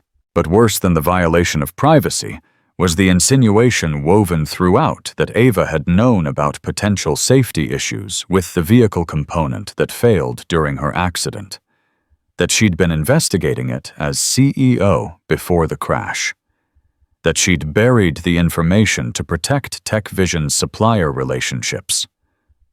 None of it was true, but it was presented with just enough factual detail to seem credible. "This is..." Ava couldn't finish the sentence. Her hands were shaking so badly that Ethan gently took the phone back. "Who would do this?" he asked. "Carter." Ava's voice was hollow. "He's the only one who would have access to sealed medical records. His lawyers handled the accident investigation for insurance purposes. Can he legally release this information? No. But by the time my lawyers get an injunction, the damage is done. The story is out there." Ava felt like she was drowning. "And the worst part is there's a grain of truth to it. I was investigating a supplier issue before the accident, but it wasn't the component that failed. It was a completely different product line." Ethan crouched down so he was at eye level with her. "Then we tell the truth. We show them the real documents. It's not that simple. The investigation files are confidential. I can't just..." Ava stopped, her mind suddenly racing. "Wait, wait!" She grabbed her phone, pulling up the article again, reading more carefully. The faulty component mentioned in the leaked documents was a brake system sensor. She'd been investigating irregularities in... what was it? Think, Ava. 3 years ago, what had she been looking into? It came back in a rush. She'd been investigating irregularities in manufacturing quality control for their IoT division, specifically sensors used in home automation systems, not automotive, not brakes. The article was conflating two completely different things, but the sensor manufacturer's name caught her eye. Quantum Sensors Ltd. She knew that name. Not from 3 years ago, but from recent news. Carter had been in negotiations to acquire them as part of his supply chain consolidation strategy. She'd opposed it in the last board meeting because their quality control metrics were inconsistent. "Oh my God," she breathed. "What?" Ethan was watching her carefully. "The sensors that failed in my accident, they were manufactured by Quantum Sensors, the same company Carter is trying to buy." Ava's mind was racing now, pieces clicking together. If there's a pattern of quality control issues, if their products have a history of failure that tanks their valuation, Carter would lose millions on the acquisition. "So he leaked your accident records to make it look like you knew about problems and covered them up," Ethan said slowly. "If you're discredited, removed as CEO, then your opposition to the acquisition doesn't matter. And if the accident is framed as my fault, like I ignored safety concerns, then Quantum Sensors isn't liable. It's perfect." Ava felt sick. "He's protecting his investment by destroying my reputation." Max had been listening, his young face serious. "That's really mean." "Yeah, but it is," Ethan agreed. His hand found Ava's shoulder, a steady presence. "What do you need?" Ava looked at him, at this man she barely knew who was offering support without hesitation, and felt something crack open in her chest. "I need to call my lawyer. I need to get ahead of this before—" Her phone rang. "Marcus." "I know," she said immediately upon answering. "I saw the article." "It's worse than the article." Marcus's voice was tight with stress. "Carter's called an emergency shareholder meeting. Today. 3 p.m. He's forcing a vote of no confidence." The kitchen seemed to tilt. "He can't do that. There are procedures. Notice requirements. He's citing the leaked documents as evidence of potential liability issues that require immediate board action. His lawyers found a loophole in the bylaws." "Ava, I'm sorry, but this is happening. You have," Marcus checked his watch, "6 hours to prepare a defense." After the call ended, Ava sat motionless, staring at her phone. 6 hours. 6 hours to save her company, her career, everything she'd built over 8 years. "Ava," Ethan's voice was soft. "Talk to me." "I need to go," she said automatically, already turning her wheelchair toward the door. There's so much to prepare. I have to call my legal team. I need to—" "Ava." Ethan's hand on her armrest stopped her. "Breathe first." "I don't have time to breathe. You don't understand. If I lose this vote—" "Then you lose the vote," Ethan said calmly. "But you lose it as yourself, not as the panicked version of yourself that Carter's trying to create." Ava wanted to argue, wanted to pull away and race back to the office and fight with everything she had. But something in Ethan's steady gaze made her pause. "When Rebecca got sick," he said quietly, "really sick. Toward the end, she had this moment where she tried to do everything at once, make arrangements, write letters, organize Max's entire future. She was drowning in tasks because if she stopped moving, she'd have to feel what was happening."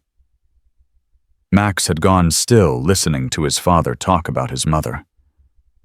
"And one day," Ethan continued, "I found her collapsed in the hallway, exhausted and sobbing because she couldn't tie her shoes anymore. Her hands wouldn't work right, and she looked at me and said, 'I can't even do this one simple thing.'" His voice roughened with emotion. "And I told her what her physical therapist had told me: being good at being alone isn't the same as being happy. Being strong doesn't mean refusing help." Ava felt tears burning behind her eyes. What did she do? "She let me tie her shoes, and then she let me help with the letters and the arrangements And all of it. Ethan's thumb brushed gently against her wrist. She taught me that real strength is knowing when to accept support. I don't know how to do that, Ava whispered. Start small. Let us give you breakfast. Let yourself have 20 more minutes of pancakes and bad jokes before you go fight your battle. Because you fight better on a full stomach. From the kitchen, Max called out, The pancakes are getting cold, and Dad always says cold pancakes are a crime against nature. Despite everything the reporters outside the leaked documents, the impending vote that could end her career. Ava laughed. It was a broken, watery sound, but it was real. Okay, she said. 20 minutes. But then I really do have to go. They ate pancakes at Ethan's small kitchen table, while reporters photographed them through the front windows. Max narrated an elaborate story about his Lego rocket complete with sound effects. Ethan listened with the practiced patience of a parent who'd heard this story in various forms 100 times. And Ava, for 20 precious minutes, let herself be part of this small, warm family unit that had somehow adopted her. When it was time to leave, Ethan walked her to the back door, the one that opened onto his workshop, and had a side gate to the street where her car was parked away from the reporters out front. Rebecca used a wheelchair, he said suddenly. The last year of her life. MS progression was fast, and she was so angry at first, so determined to do everything herself. Ava stopped turning to look at him. But then one day, Max asked her to dance with him, to the music from his favorite cartoon, and she said she couldn't because she couldn't stand anymore. Ethan's eyes were distant, remembering. And Max said, But Mom, you don't dance with feet. You dance with heart. He was 6. Smart kid, Ava managed. Rebecca's kid, Ethan said with a sad smile. So she let Max push her wheelchair while she moved her arms, and they called it dancing. And it was. It really was. He looked directly at Ava now. That's what I saw at the wedding. Someone who'd forgotten how to dance with her heart. Until you remembered. Ava's throat was too tight for words. Go fight for your company, Ethan said. But remember, the company isn't who you are. You are who you are when you're spinning in circles on a dance floor because a kid asked you to. Don't let Carter take that away. He pulled something from his pocket, a small wooden token carved with intricate detail. A wheelchair with wings. Rebecca made these, he explained, before her hands got too weak. She'd carved them for other people in her support group, to remind them they weren't broken, just different. Ava took the token, feeling the smooth wood warm against her palm. I can't accept this. You already have, Ethan said simply. And when you win today, because you will win, I want you to remember that winning isn't about proving you're strong enough. It's about being brave enough to stay yourself. Ava looked at this man who'd danced with her at a wedding, who'd protected his son from camera flashes, who'd loved a woman through illness and loss, and still had enough heart left to offer kindness to a stranger. Thank you, she said, the words inadequate for what she felt. Go show Carter what real strength looks like, Ethan replied. As Ava made her way to her car, clutching the wooden token like a talisman, she made a decision. She wasn't going to fight Carter's battle on his terms with lawyers and spin and carefully managed narratives. She was going to tell the truth. All of it. The accident, the investigation, the faulty sensors, the acquisition deal. She was going to put everything on the table and let the shareholders decide who they believed. It was a risk. It was a huge one. But for the first time in 3 years, Ava Sinclair wasn't interested in playing it safe. She was interested in winning. The Tech Vision headquarters boardroom had never felt more like a gladiatorial arena. Ava arrived 30 minutes early, rolling past clusters of whispering employees who quickly looked away when they saw her. The wooden token from Ethan was tucked in her jacket pocket, a small weight against her heart. Marcus met her at the elevator, his face gray with stress. Legal team is in conference room B. They've prepared 3 different defense strategies depending on which direction Carter attacks from. I'm not using them, Ava said. Marcus blinked. What? I'm telling the truth, all of it. She kept rolling toward her office, Marcus scrambling to keep up. Get me every document we have on the quantum sensors acquisition proposal. Every email Carter sent about it. Every quality control report. And Marcus, I need the original investigation files from 3 years ago. The ones about the IoT sensor irregularities. Those are sealed. You can't... I can if I'm defending myself against defamation. Ava's voice was steel. Carter opened this door when he leaked my medical records. Now I'm walking through it. In her office, Ava spread documents across her accessible desk, cross-referencing dates and data points. The pattern was there clear as daylight once you knew to look for it. Quantum sensors had a history of cutting corners minor quality control failures that individually seemed insignificant, but collectively painted a damning picture. Her phone buzzed. A text from an unknown number. Ms. Sinclair, this is David Chen from Product Development. Whatever you need in that meeting today, you have my vote. What Carter's doing is wrong. The whole engineering team knows it. Then another. Ava, it's Jennifer Kim. I've been digging into those leaked documents. The metadata shows they were accessed from Carter's law firm's servers. I'm forwarding everything to your legal team. And another. This is Rachel from Emily's Wedding, the disability blogger. I don't know if this helps, but that high school student I mentioned, she started a petition supporting you. It has 50,000 signatures and counting. People believe in you. Ava stared at the messages, emotion tightening her throat. She wasn't alone. She'd spent 3 years building walls to protect herself, convinced that isolation was the same as strength. But here were people, colleagues, strangers, allies she didn't even know she had standing with her. At 2:45 p.m., 15 minutes before the meeting, Emily burst into her office without knocking. I'm here, she announced breathlessly. I left my honeymoon early. Daniel's parking the car. What are you? You're my sister. Emily cut her off. You think I'm going to let that snake Carter destroy you while I'm drinking piña coladas in Cancun? Mom and Dad would come back from the grave and haunt me. Ava's eyes burned. You didn't have to. Yes, I did. Because that's what family does. Emily crouched beside Ava's chair, gripping her hands. Now tell me what you need. I need you to sit in the gallery, Ava said quietly. And if this goes badly, I need you to remember that I fought. That I didn't hide. It's not going badly, Emily said fiercely. You're going to destroy him. At precisely 3:00 p.m., Ava rolled into the boardroom. It was packed not just board members, but major shareholders, legal representatives, even some senior staff who'd invoked their right to observe.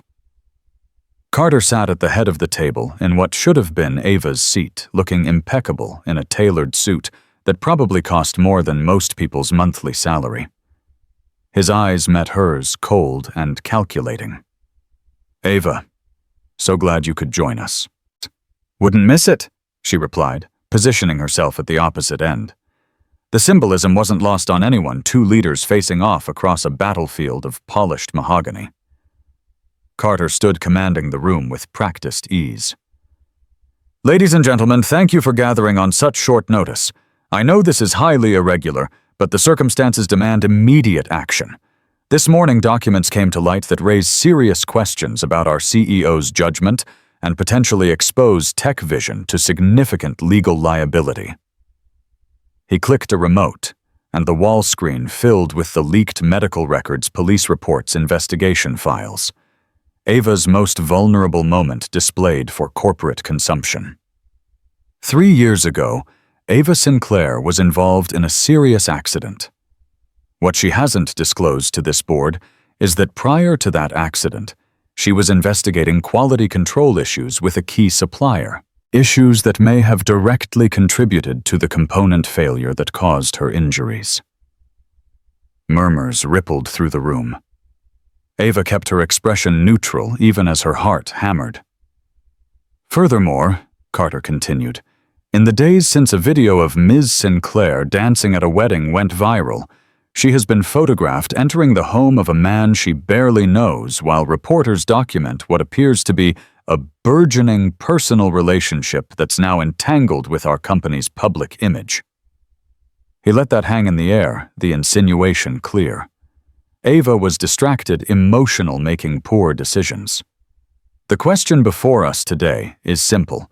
Can Ava Sinclair effectively lead TechVision, or has she become a liability we can no longer afford? The room erupted in conversation. Carter let it build for a moment before raising his hand for silence. Ava, would you like to respond to these allegations? This was it. The moment where she either played by corporate rules, denied, deflected, let lawyers handle it, or she chose the truth. Ava took a breath and felt the wooden token press against her heart. Yes, she said clearly. I would. She pulled up her own presentation, months of research compiled in the past 4 hours. You're right, Carter. I was investigating a supplier 3 years ago, but not quantum sensors and not brake components. The screen shifted to show her original investigation files. I was looking into irregularities in home automation IoT sensors, specifically pattern failures in temperature and humidity sensors that were causing false readings. The investigation was routine quality control, the kind any responsible CEO conducts. She clicked to the next slide. The component that failed in my accident was a brake system sensor. Different product line, different specifications, different investigation entirely. Carter has conflated 2 separate issues to make it appear I had prior knowledge of a defect I couldn't have known about. Carter's jaw tightened almost imperceptibly. The manufacturer was the same. Was it? Ava interrupted, clicking again. The screen now showed corporate acquisition documents. Because according to these files which you submitted to this board last month, Carter Quantum Sensors Ltd is the manufacturer of both product lines, and you're currently in negotiations to acquire them for $47 million. She let that sink in. Now here's what's interesting. If it became public knowledge that Quantum Sensors has a history of quality control failures if their products were implicated in injuries or deaths, what happens to their market valuation? David Chen spoke up from the gallery. It would tank. Liability exposure alone would cut the price in half. Exactly, Ava said. Which means Carter has a vested interest in ensuring that any investigation into Quantum Sensors' quality issues goes away. And the most effective way to do that is to discredit the person who might investigate. The room had gone very quiet. Carter was still standing, but his composure had cracked slightly. These are serious accusations, he said coldly. Do you have any proof? Or is this a desperate attempt to deflect from your own failures? Ava clicked to the next slide. I have the metadata from the leaked documents. They were accessed from your law firm's servers. I have emails showing you specifically requested my sealed medical records from your insurance investigator. And I have this. The screen filled with an email chain. Carter's name at the top, dated 2 weeks ago. In this email, you discuss the timing of the quantum acquisition and note that certain obstacles need to be neutralized before the deal closes. Care to explain what obstacles you meant? Carter's face had gone white. That email is confidential attorney-client communication. How did you— Jennifer Kim forwarded it to me, Ava said calmly, along with 6 other emails where you discuss ways to manage the Sinclair problem. She CC'd our entire legal department about 20 minutes ago. Jennifer stood up from her seat. I'm tired of watching Carter manipulate this board. Ava built this company. She's fought for ethical practices, worker safety, and innovation that actually helps people. Meanwhile, Carter's been cutting corners and cooking books to inflate short-term gains. That's defamatory, Carter snapped. It's documented, David Chen added, standing as well. Engineering has records of every safety compromise you've pushed. Every time you've tried to rush products to market without proper testing. We've been keeping files, Carter, just in case. More people were standing now. Staff members, mid-level managers, shareholders who'd watched this power play unfold with growing disgust. Carter looked around the room, seeing his support crumbling. This is absurd. You're all falling for an emotional manipulation by a CEO who's clearly not fit to lead. She's been distracted by personal relationships, making headlines for dancing instead of working.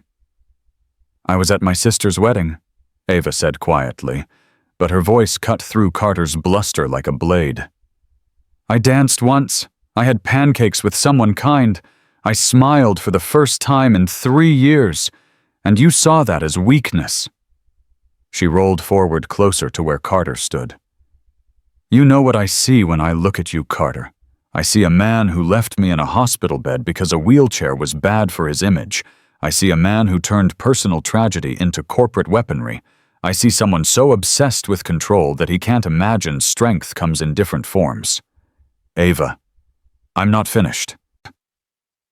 Her voice was steady now, filled with 3 years of grief and rage and hard-won resilience. You leaked my medical records. You violated my privacy. You tried to destroy my reputation because I wouldn't rubber stamp an acquisition deal that would have made you millions while exposing TechVision to massive liability. She pulled out a folder, laying it on the table. These are testimonials from Quantum Sensors customers who've experienced product failures. 3 house fires, 2 car accidents. 1 person died, Carter. A 23-year-old mother whose smart home sensor malfunctioned and caused a carbon monoxide leak. The room gasped.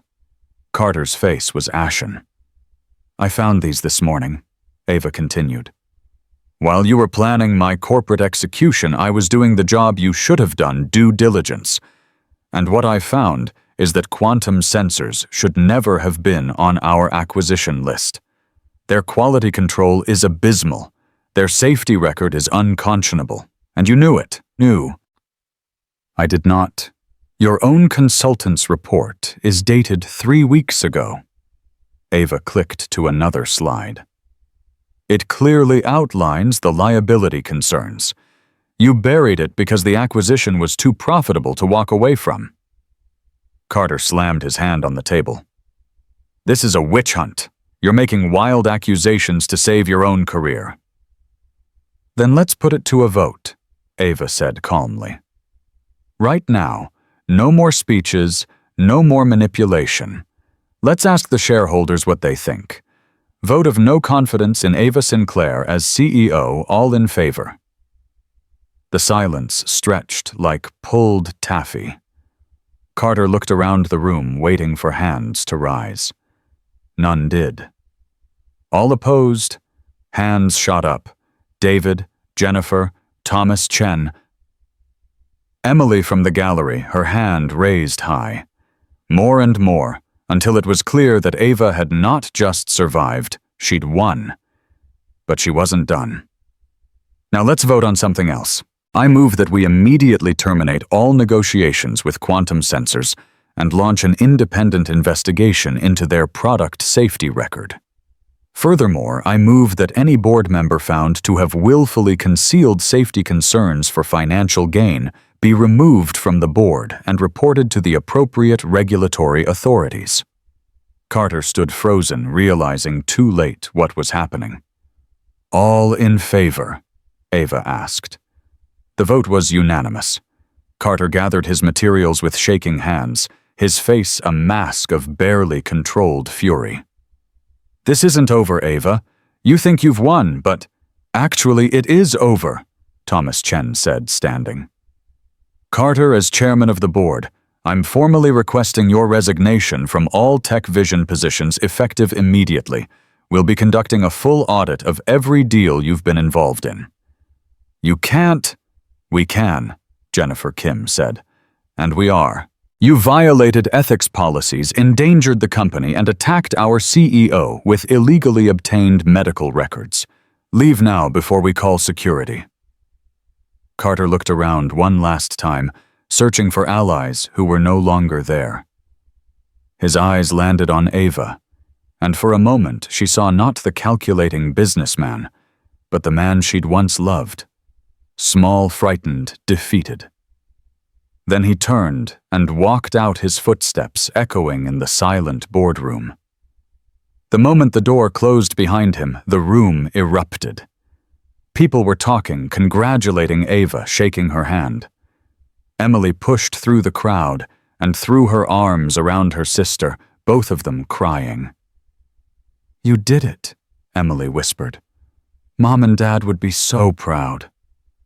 Ava held her sister tight, letting the emotion wash over her. 3 years of fighting to prove herself, to show that a wheelchair didn't define her capabilities. 3 years of isolation and fear and carefully maintained control. And now, finally, she could breathe. Marcus approached with a tablet. "Ava, you need to see this. The stock price." She looked at the screen. Tech Vision stock was up 7%, climbing steadily as news of Carter's departure spread. "The market likes integrity," Marcus said with a tired smile. "Who knew?" As the crowd began to disperse, Ava found herself alone at the boardroom window, looking out over the city. Her phone buzzed with a text. "Ethan Max is demanding to know if you won. I told him I didn't know, but he's insisting that, of course she won, because she's the bravest person we know." "Did you?" Ava smiled, her fingers moving over the screen. "Avia, yes, I won. Tell Max thank you for the vote of confidence. And Ethan, thank you for the pancakes and for reminding me how to dance with my heart. Ethan, does this mean you're free for dinner? Max wants to celebrate with pizza." His words, "the fancy kind with the vegetables she probably likes because she's grown up." "Ava, I like vegetables. Tell him I'll be there. But fair warning, I might fall asleep in my pizza. It's been a very long day." "Ethan, we have a couch, and Max makes an excellent blanket fort. You're covered either way." As Ava prepared to leave the building, she was stopped by a young woman she didn't recognize, one of the junior developers, maybe early 20s.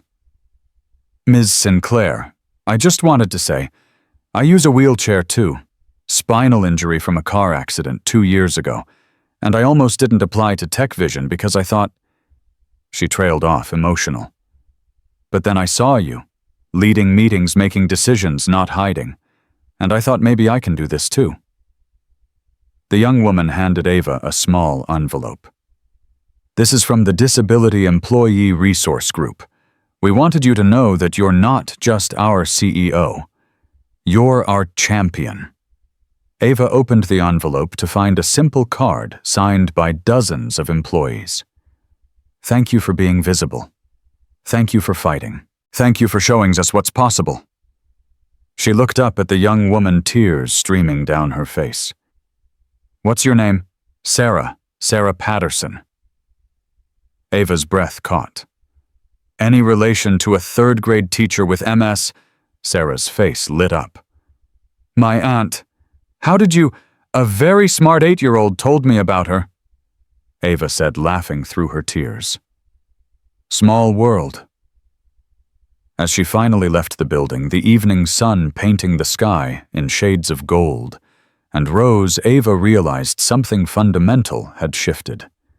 She'd spent 3 years trying to separate Ava, the CEO, from Ava, the wheelchair user, believing that keeping them apart would protect her. But the truth was simpler and more powerful. She was both. She was all of it. The leader, the sister, the woman who'd survived tragedy, the person who danced at weddings and fought in boardrooms and ate pancakes with carpenters and their precocious sons. She was whole, complicated, messy, strong, and for the first time in 3 years, she was happy. Her phone rang as she reached her car. Unknown number, but she answered anyway. Ms. Sinclair, this is Rachel Park from Disability Advocates United. That petition I mentioned, it hit 200,000 signatures. And there's a movement starting people sharing their own stories of dancing, of visibility, of refusing to hide. They're calling it the Dignity Dance Project. That's wow, Ava managed. We'd like to interview you for our podcast, not about the corporate drama, but about what it means to be visibly disabled in leadership, to show young people like Sarah Patterson that they belong in these spaces. Rachel paused. I know you've had a rough week, but I think your story could change lives. Ava looked at the wooden token still in her hand, the wheelchair with wings. Rebecca's reminder that different didn't mean broken. Yes, she said. I'd like that. Let's change some lives. As she drove toward Ethan's house, toward pizza and blanket forts, and the uncomplicated acceptance of an 8-year-old who saw people instead of limitations. Ava. Sinclair smiled. She'd faced down her past, defeated her demons, and emerged not just intact, but transformed. The dance was just beginning. Retry H, Part 5, Louis Viet Quang 3000, trốn cha mà dần.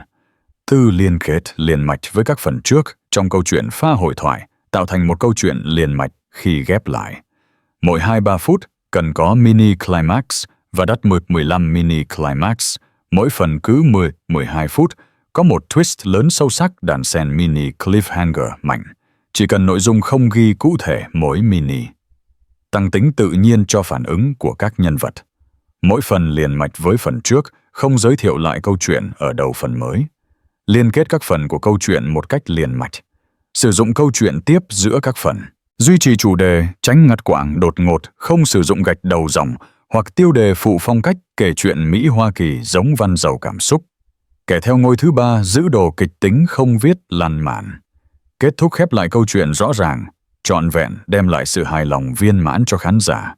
Lưu ý số lượng tối thiểu của mini climax là 45-50 mọi kịch bản, chỉ cần viết nội dung trả lời trong một tin nhắn không nhảy sang document. Lưu ý viết đủ mini climax và max và twist lớn cho tạo, viết khoảng 4 miền từ. Không tách tung mini climax và twist edit. Lập kế hoạch chi tiết để hoàn thiện phần cuối câu chuyện. This is the final part, part 5 of the story. I need to 1. Write 3,000-4,000 words. 2. Seamlessly connect with part 4-3. Include 10-15 mini climaxes spaced every 2 to 3 minutes. 4. Include 1-2 major twists every 10-12 minutes. 5. Use strong mini cliffhangers. 6. Keep natural character reactions. 7. No bullet points or subheadings. American storytelling style. Emotional prose. 9. Third-person narration. Keep dramatic tension without being verbose. 11. End the story clearly and satisfyingly. This is the final part. 12. Maintain the total of 45-50 mini-climaxes across the entire screenplay. Since this is part 5, I need to wrap up the story with Ava arriving at Ethan's for pizza, development of their relationship, the Accessibility Lab launch, Max's role as Chief Joy Officer, the rain scene with the dance, Ava's decision about the NDA consequences, the proposal/commitment scene, Be Dad's date. A satisfying, complete ending showing their new family and Ava's transformation. I need to weave in emotional moments, corporate aftermath, personal growth, and romantic development while maintaining tension and mini-climaxes throughout. Let me structure this carefully to deliver a fulfilling conclusion. The pizza place Max had chosen was called Antonio's, a neighborhood spot, with checkered tablecloths and a bocce ball court out back. Ava arrived to find Max already waiting on the sidewalk, bouncing on his toes. "You won!" he shouted the moment she rolled up. "Dad said you can't tell me details because it's corporate stuff, but I know you won because you're here and you're smiling." Ethan emerged from inside, wiping his hands on his jeans. "Max inside voice, remember? This deserves outside voice," Max protested, but he grabbed Ava's hand and tugged her toward the entrance. "Come on, we got the good table, the one by the window where you can see the bocce court, and Mr. Antonio always gives extra garlic bread." The restaurant was warm and loud, with the comfortable chaos of families sharing meals. Mr. Antonio himself, a portly man with flour on his apron, came over personally when he saw Ava.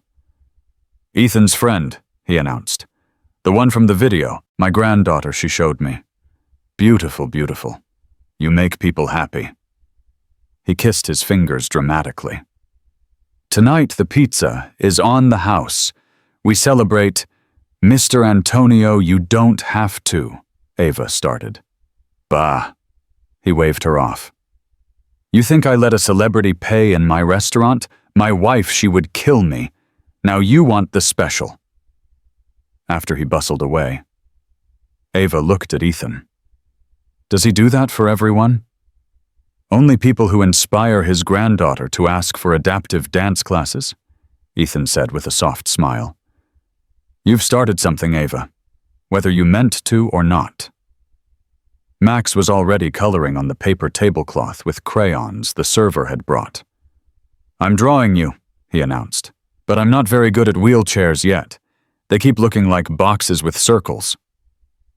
"Wheels are hard," Ava agreed, watching him work with the intense concentration only children possess. "When I first got my wheelchair, I kept running into door frames because I wasn't used to how wide it was." Max looked up, curious. "Did it hurt when you got hurt?" "Max," Ethan said quietly. "That's not..." "It's okay," Ava interrupted.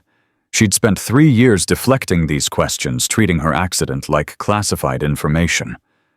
But looking at Max's open, guileless face, she found she wanted to answer. "Yes, it hurt. A lot. The accident, and then the hospital, and then learning to live differently." "But you know what hurt more?" Max shook his head. "Thinking that being in a wheelchair meant I couldn't do anything fun anymore. That I had to give up dancing and adventures and being happy."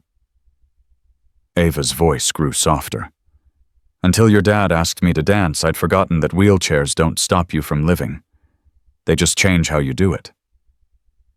Max considered this seriously. "Like how I can't reach the top shelf yet, but I can use my step stool. Exactly like that." "Cool." Max returned to his drawing, apparently satisfied with this explanation. Ethan's hand found hers under the table, his fingers intertwining with hers. The contact sent electricity up her arm. "Thank you," he mouthed. The pizza arrived 2 large, 1 margarita, and 1 loaded with vegetables that made Max wrinkle his nose. They ate and laughed, and Max told an elaborate story about a substitute teacher who'd accidentally locked herself in the supply closet. Ava's phone buzzed repeatedly, but she ignored it. This moment, this normal, perfect moment of just being with people who saw her as Ava, not CEO. Ava, or wheelchair Ava, was too precious to interrupt. Until Emily's name flashed across the screen with an urgent text, "Turn on Channel 7. Now!" Ava's stomach dropped. Ethan must have seen her expression change because he immediately pulled out his own phone, finding a news live stream. Jennifer Park's face filled the screen standing outside Tech Vision headquarters. Breaking news tonight as Tech Vision announces major leadership changes following today's emergency shareholder meeting. Carter Voss, major investor and board member, has resigned amid allegations of ethics violations and safety cover-ups. CEO Ava Sinclair not only retained her position, but received a unanimous vote of confidence from shareholders. Ava exhaled. So far, so good. But the story takes an unexpected turn, Jennifer continued, and Ava's breath caught. Sources tell us that Ms. Sinclair is now facing potential legal action from Voss for breach of confidentiality related to documents shared during today's meeting. Voss's attorneys claim that Sinclair violated non-disclosure agreements signed during her accident investigation 3 years ago. The world tilted. Carter wasn't going down quietly. He was going to make her pay for exposing him. NDA consequences be damned. Furthermore, Jennifer said, we've obtained exclusive footage from this morning showing Miss Sinclair at the home of Ethan Cole, the man from the viral wedding video. Questions are being raised about whether personal relationships are affecting Ms. Sinclair's professional judgment. The screen cut to grainy footage clearly taken with a long lens of Ava entering Ethan's house that morning. The timestamp read 7:58 a.m. "Oh God," Ava whispered. Max looked between his father and Ava, confused. "Why is that lady talking about you?" Ethan's jaw was tight. "Because some people have nothing better to do than stick cameras where they don't belong." Ava's phone exploded with calls. Marcus, her legal team, board members, Emily. The restaurant suddenly felt too small, too public, too exposed. "I need to..." She started to pull away from the table, but Ethan's hand on her wrist stopped her. "Don't run," he said quietly. "Not from this, not from us." "Ethan, you don't understand. Carter is going to sue me. The NDA penalties could be millions. And now he's dragging you into it, using you as evidence that I'm using him," Max interrupted, his young voice sharp. "The mean man on TV is saying mean things about Dad." "Max, it's complicated," Ethan started. "No, it's not." Max's eyes were bright with tears. "Ava is nice. She came for pancakes. She's our friend. And that man is lying." Ava felt something crack in her chest. This 8-year-old understood more about loyalty and truth than most adults she knew. "You're right," she said firmly. "He is lying, and I'm not going to let him get away with it." She pulled out her phone and called Marcus. "I need you to draft a statement, and I need to do a live interview, tonight. Ava, the lawyers are advising..." "I don't care what the lawyers are advising. I'm done letting Carter control the narrative." She looked at Ethan, at Max, at these two people who'd shown her what courage really meant. "I'm telling my story, all of it. And if Carter wants to sue me for breach of NDA, then we'll let a judge decide whether confidentiality agreements should protect corporate malfeasance." After the call ended, Ethan leaned back in his chair. "You're sure about this?" "No," Ava admitted. "But I'm doing it anyway." "Then we're coming with you," Ethan said. "What no?" "Ethan, this could get messy. The press will tear apart every aspect of my life, and if you're involved..." "We're already involved," he interrupted. "The moment I asked you to dance, we were involved. The moment Max handed you that flower, we were family." He took her hand again. "Rebecca used to say that love isn't about the easy moments. It's about who stands with you when everything's falling apart." Ava's eyes burned with tears. "We barely know each other." "I know enough," Ethan said simply. "I know you're brave. I know you fight for what's right, even when it costs you. I know my son looks at you like you hung the moon. And I know that when I'm with you, I feel something I haven't felt since Rebecca died. Like maybe there's room in my life for more than just memories. Max was watching them both, his pizza forgotten. Are you guys gonna kiss? Because in movies, this is when they kiss. Despite everything, Ava laughed. Your son has impeccable timing. He gets it from his mother. Ethan said, his thumb brushing across her knuckles. So what do you say, can we stand with you through this? Ava looked at them, this makeshift family that had adopted her in the span of a week, and made a choice. Okay, but Max stays out of the cameras. I won't let Carter use a child as ammunition. Deal, Ethan agreed immediately. An hour later, they were in Tech Vision's media room, Emily having rushed over to stay with Max at Ethan's house. The camera crew was setting up for a live interview with Rachel from Disability Advocates United, who'd arrived within 20 minutes of Ava's call. This is brave, Rachel said, adjusting her microphone. And probably legally questionable. Your lawyers must be having fits. 3 of them threatened to quit, Ava confirmed. But the 4th one pointed out that if Carter is going to sue me anyway, I might as well make it count. Marcus appeared with a tablet. Ava, you need to see this. Max sent you something. On the screen was a video clearly filmed by Emily on her phone. Max sat in Ethan's living room, his face serious. Hi, Ava. Dad says you're going on TV to fight the mean man. I made you something for good luck. He held up a Lego creation, a wheelchair with wings just like Rebecca's wooden token, but built from rainbow bricks. This is you. You can fly even though you have wheels. Don't let anyone tell you you can't. The video ended. Ava pressed the tablet to her chest, overwhelmed. That kid is something special, Rachel said softly. He's everything. Ava agreed. The interview went live at 8 p.m. Rachel started gentle, asking about Tech Vision's accessibility initiatives, about Ava's vision for inclusive technology. But then she cut to the heart of it. Let's talk about the elephant in the room. Today you faced a vote of no confidence orchestrated by Carter Voss, your former fiancé. You won that vote, but now you're facing legal action for violating an NDA. Why are we sitting here tonight? Ava took a breath. Because silence protects the wrong people. 3 years ago, I was in a car accident. A brake sensor failed. I was paralyzed from the waist down. For 3 years, I thought it was just bad luck, a random mechanical failure. But this week, I discovered something.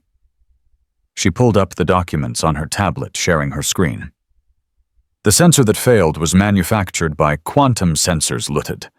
And Quantum Sensors has a pattern of quality control failures that the company has systematically covered up. Carter Voss is currently trying to acquire Quantum Sensors. My opposition to that acquisition is the real reason he tried to remove me as CEO. Rachel leaned forward. You're saying he weaponized your accident. I'm saying he leaked my sealed medical records to discredit me. I'm saying he violated my privacy to protect a business deal. And I'm saying that if exposing that truth means violating an NDA, then the NDA was protecting corruption, not confidentiality. This is going to cost you, Rachel said quietly. I know. Carter's lawyers are probably drafting the lawsuit right now. But you know what costs more? Staying silent while other people get hurt. There's a 23-year-old mother who died from carbon monoxide poisoning because a Quantum Sensors product failed.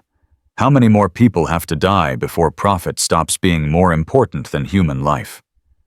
The interview went on for 40 minutes. Ava talked about disability, about leadership, about the wedding dance that had started this whole chain of events. And when Rachel asked about Ethan, Ava didn't deflect. I met someone kind who reminded me that being in a wheelchair doesn't mean giving up joy. That's not a scandal. That's just being human. After the cameras cut, Marcus approached with his phone. "Ava, you're trending. #1 on Twitter. The hashtag is #TruthOverProfit. "Is that good or bad?" she asked tiredly. "Depends on who you ask. But the TechVision stock price is holding steady. And I've had 3 major news outlets request interviews." He paused. "Also, Carter's legal team just sent a cease and desist." Of course they did. Ethan had been waiting in the hallway, respecting her need to do this part alone. When Ava emerged, he could read the exhaustion on her face. "How bad?" he asked. "Carter's suing for breach of NDA, potentially 8 figures in damages." She laughed hollowly. "I might have just bankrupted myself to save my company. Was it worth it?" Ava thought about the young woman, Sarah Patterson, who'd thanked her for being visible. About Max's Lego wheelchair with wings. About the 200,000 people who'd signed a petition supporting her right to exist in public spaces without shame. "Yes," she said. "It was worth it." They drove back to Ethan's house in comfortable silence. Inside, they found Emily asleep on the couch and Max crashed in his bed, still clutching the Lego creation he'd made for Ava. "I should go," Ava whispered, not wanting to wake them. "Or you could stay," Ethan said. "Guest room, separate space, no pressure. But it's late, and you've had the longest day imaginable, and I make really good breakfast." Ava hesitated, every logical part of her brain screaming about optics and propriety, and what the press would say if they found out she'd spent the night at Ethan's house. Then she thought about Max's words at the wedding. "You don't dance with feet, you dance with heart." "Okay," she said. "I'll stay." The guest room was small, but comfortable, with a bathroom. Ethan had clearly modified for accessibility grab bars, roll-under-sink, wide doorways. Rebecca's influence, Ava realized, and felt a wave of gratitude for a woman she'd never meet. She woke at 3 a.m. to the sound of rain pattering against the windows. For a moment she was disoriented, forgetting where she was. Then memory flooded back the interview, the lawsuit, the choice she'd made to tell the truth, regardless of the cost. Unable to sleep, she made her way to the living room and found Ethan there, sitting in the dark, staring out at the rain-soaked garden. "Can't sleep either?" she asked softly. He turned, unsurprised. "Old habit. Rebecca used to have bad nights toward the end. I'd stay up with her. Now I sometimes wake up and forget she's not here to check on." Ava rolled closer. "I'm sorry. This must be strange for you. Another woman in your house, Max getting attached, reporters taking pictures. I've complicated your life." "Life was already complicated," Ethan said. "You just made it more interesting." He patted the couch beside him. "Can I tell you something?" She transferred to the couch, their shoulders touching in the darkness. "Rebecca made me promise something before she died," Ethan said.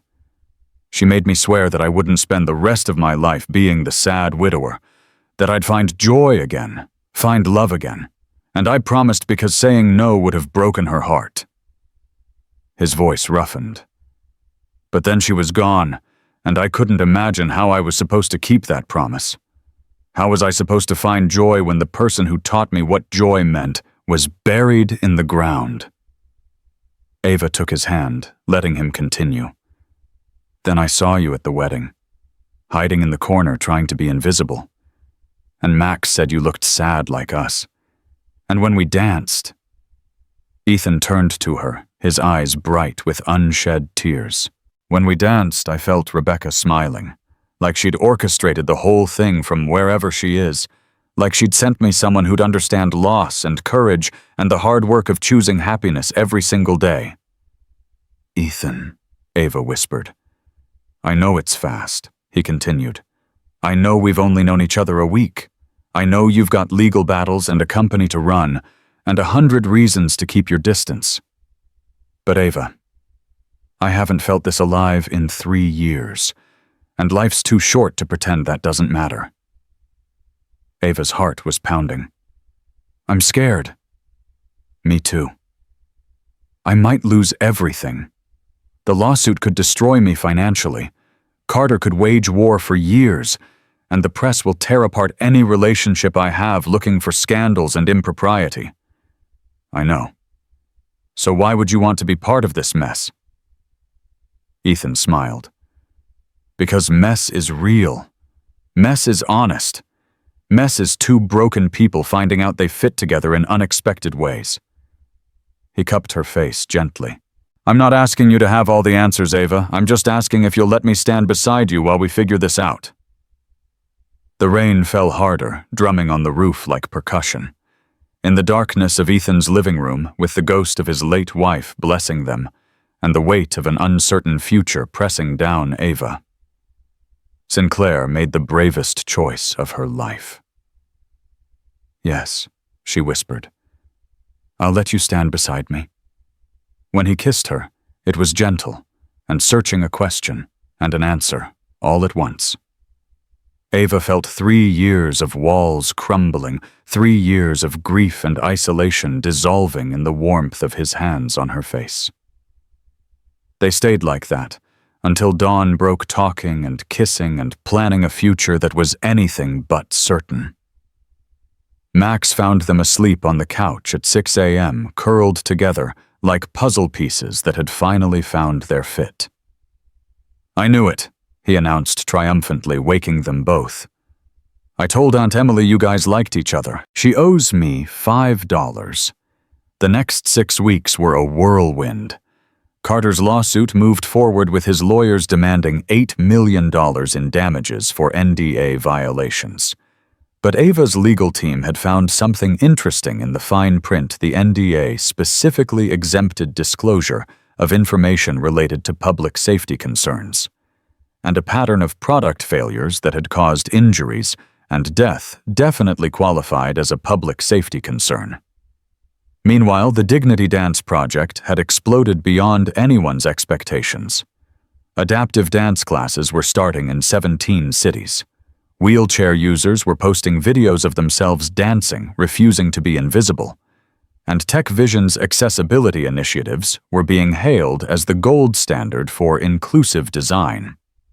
The board voted unanimously to create the Accessibility Lab with a budget that made even conservative shareholders nod approval. And when Ethan presented his access rig designs, modular attachments that turned wheelchairs into dance partners, the board insisted on making them open-source free for anyone to use. This is bigger than profit, Thomas Chen had said. This is legacy. On a Wednesday morning, exactly 2 months after the wedding, TechVision held a press conference to announce the Accessibility Lab's official launch. Ava stood at the podium, with Ethan beside her, not hiding, not apologizing, just existing together in public. We're also announcing a new position, Ava said, her voice steady. Chief Joy Officer, an honorary role dedicated to reminding us that technology should serve people, not the other way around. And our first CJO is someone who's taught me more about courage and kindness than any business school ever could. Max walked onto the stage wearing a tiny suit Emily had insisted on buying. He looked terrified and thrilled in equal measure. Max Cole, will you accept the position of Chief Joy Officer of TechVision's Accessibility Lab? Max looked at his father, who nodded encouragingly. Then he stepped up to the microphone that had been lowered to his height. I accept, he said seriously. And my first rule is that all meetings have to have snacks. Good snacks, not the boring adult crackers.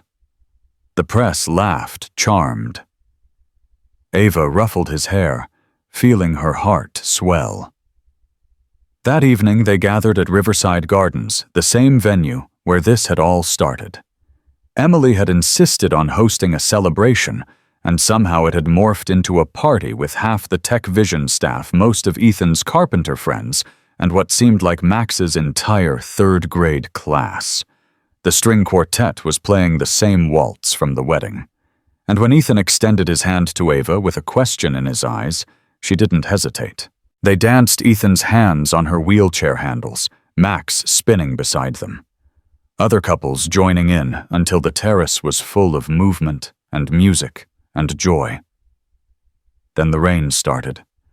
Not a downpour, just a gentle spring rain that made everything sparkle. People scattered for cover, but Ava tilted her face to the sky, letting the drops cool her flushed cheeks. "We should go inside," Ethan said, but he wasn't moving. "Or we could stay," Ava countered. "I'm waterproof. Are you?" Max was already jumping in puddles, his suit jacket abandoned. "This is the best party ever."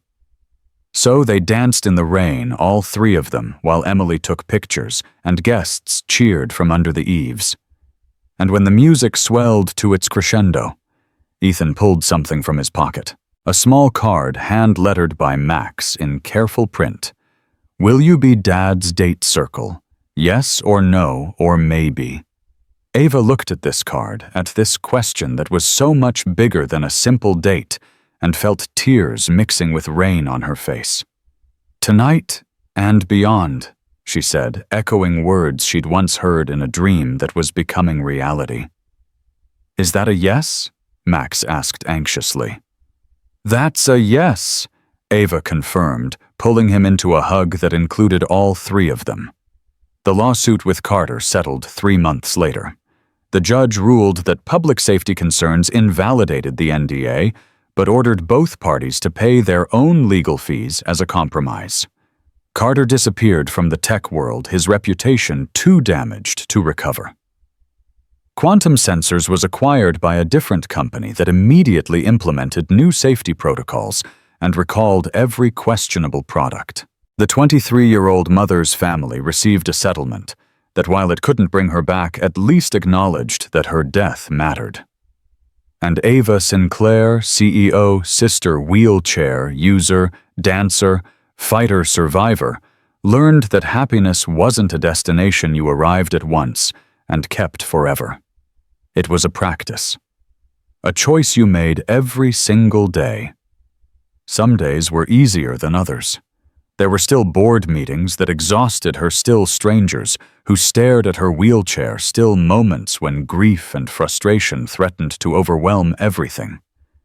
But now she had Ethan, who understood that strength sometimes looked like asking for help.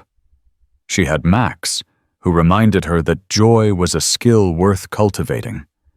She had Emily, who never let her hide for too long. She had a company full of people who believed in building technology that served everyone. On a Sunday morning, 1 year after the wedding, Ava woke in Ethan's bed, now their bed in the house they were slowly making theirs. Max was already up, his voice carrying from the kitchen, where he was attempting to make pancakes with varying degrees of success. Ethan stirred beside her, his arm draped across her waist. "Is that smoke I smell?" "Probably," Ava said, but neither of them moved. "We should supervise." "In a minute." They lay there in comfortable silence, listening to Max sing off-key to the radio, and Ava thought about that night at table 12, about being alone and afraid, and convinced that joy was something that happened to other people. She thought about the dance that changed everything, about the video that exposed her, about the fight that almost destroyed her, about the man and his son who taught her that love came in unexpected forms. "Hey," Ethan murmured, his lips brushing her temple. "What are you thinking about?" Ava turned to face him. This carpenter with kind eyes and calloused hands, who'd asked her one simple question: "Will you dance?" "I'm thinking," she said softly, "that I'm exactly where I'm supposed to be." From the kitchen, Max shouted, "Guys, I made pancakes. They're kind of burnt, but I used extra chocolate chips to make up for it." Ethan laughed, kissing her once more before rolling out of bed. "Come on. Chief Joy Officer awaits." As Ava transferred to her wheelchair, the same chair she'd once viewed as a prison, but now saw as simply part of who she was, she caught her reflection in the mirror. She looked happy. Not perfectly happy. Not inspiration porn happy. Just genuinely, messily, humanly happy. Her phone buzzed with a text from Sarah Patterson, the junior developer. Just wanted you to know I asked someone out today. A guy from engineering. He said yes. Thank you for showing me that I'm allowed to want these things. Ava smiled, typing back. You were always allowed. I'm just glad you know it now. In the kitchen, she found Max proudly presenting burnt pancakes and Ethan already starting damage control with fresh batter. They argued good-naturedly about chocolate chip distribution while Ava set the table, and for a moment everything was ordinary and perfect and exactly right. Later, they'd go to the park, where Ethan's accessible playground was finally finished. Max would race other kids down the ramps that were designed to be fun, not just functional. They'd have a picnic lunch, and Ava would answer work emails while Ethan sketched new design ideas. They'd be a family the unconventional kind that didn't fit neat categories or follow traditional scripts, the kind built on honesty and courage and the daily practice of choosing each other. But right now, in this moment, they were just three people eating imperfect pancakes in a sun-filled kitchen, being exactly who they were meant to be. Ava Sinclair had learned to dance with her heart, and the music was just beginning.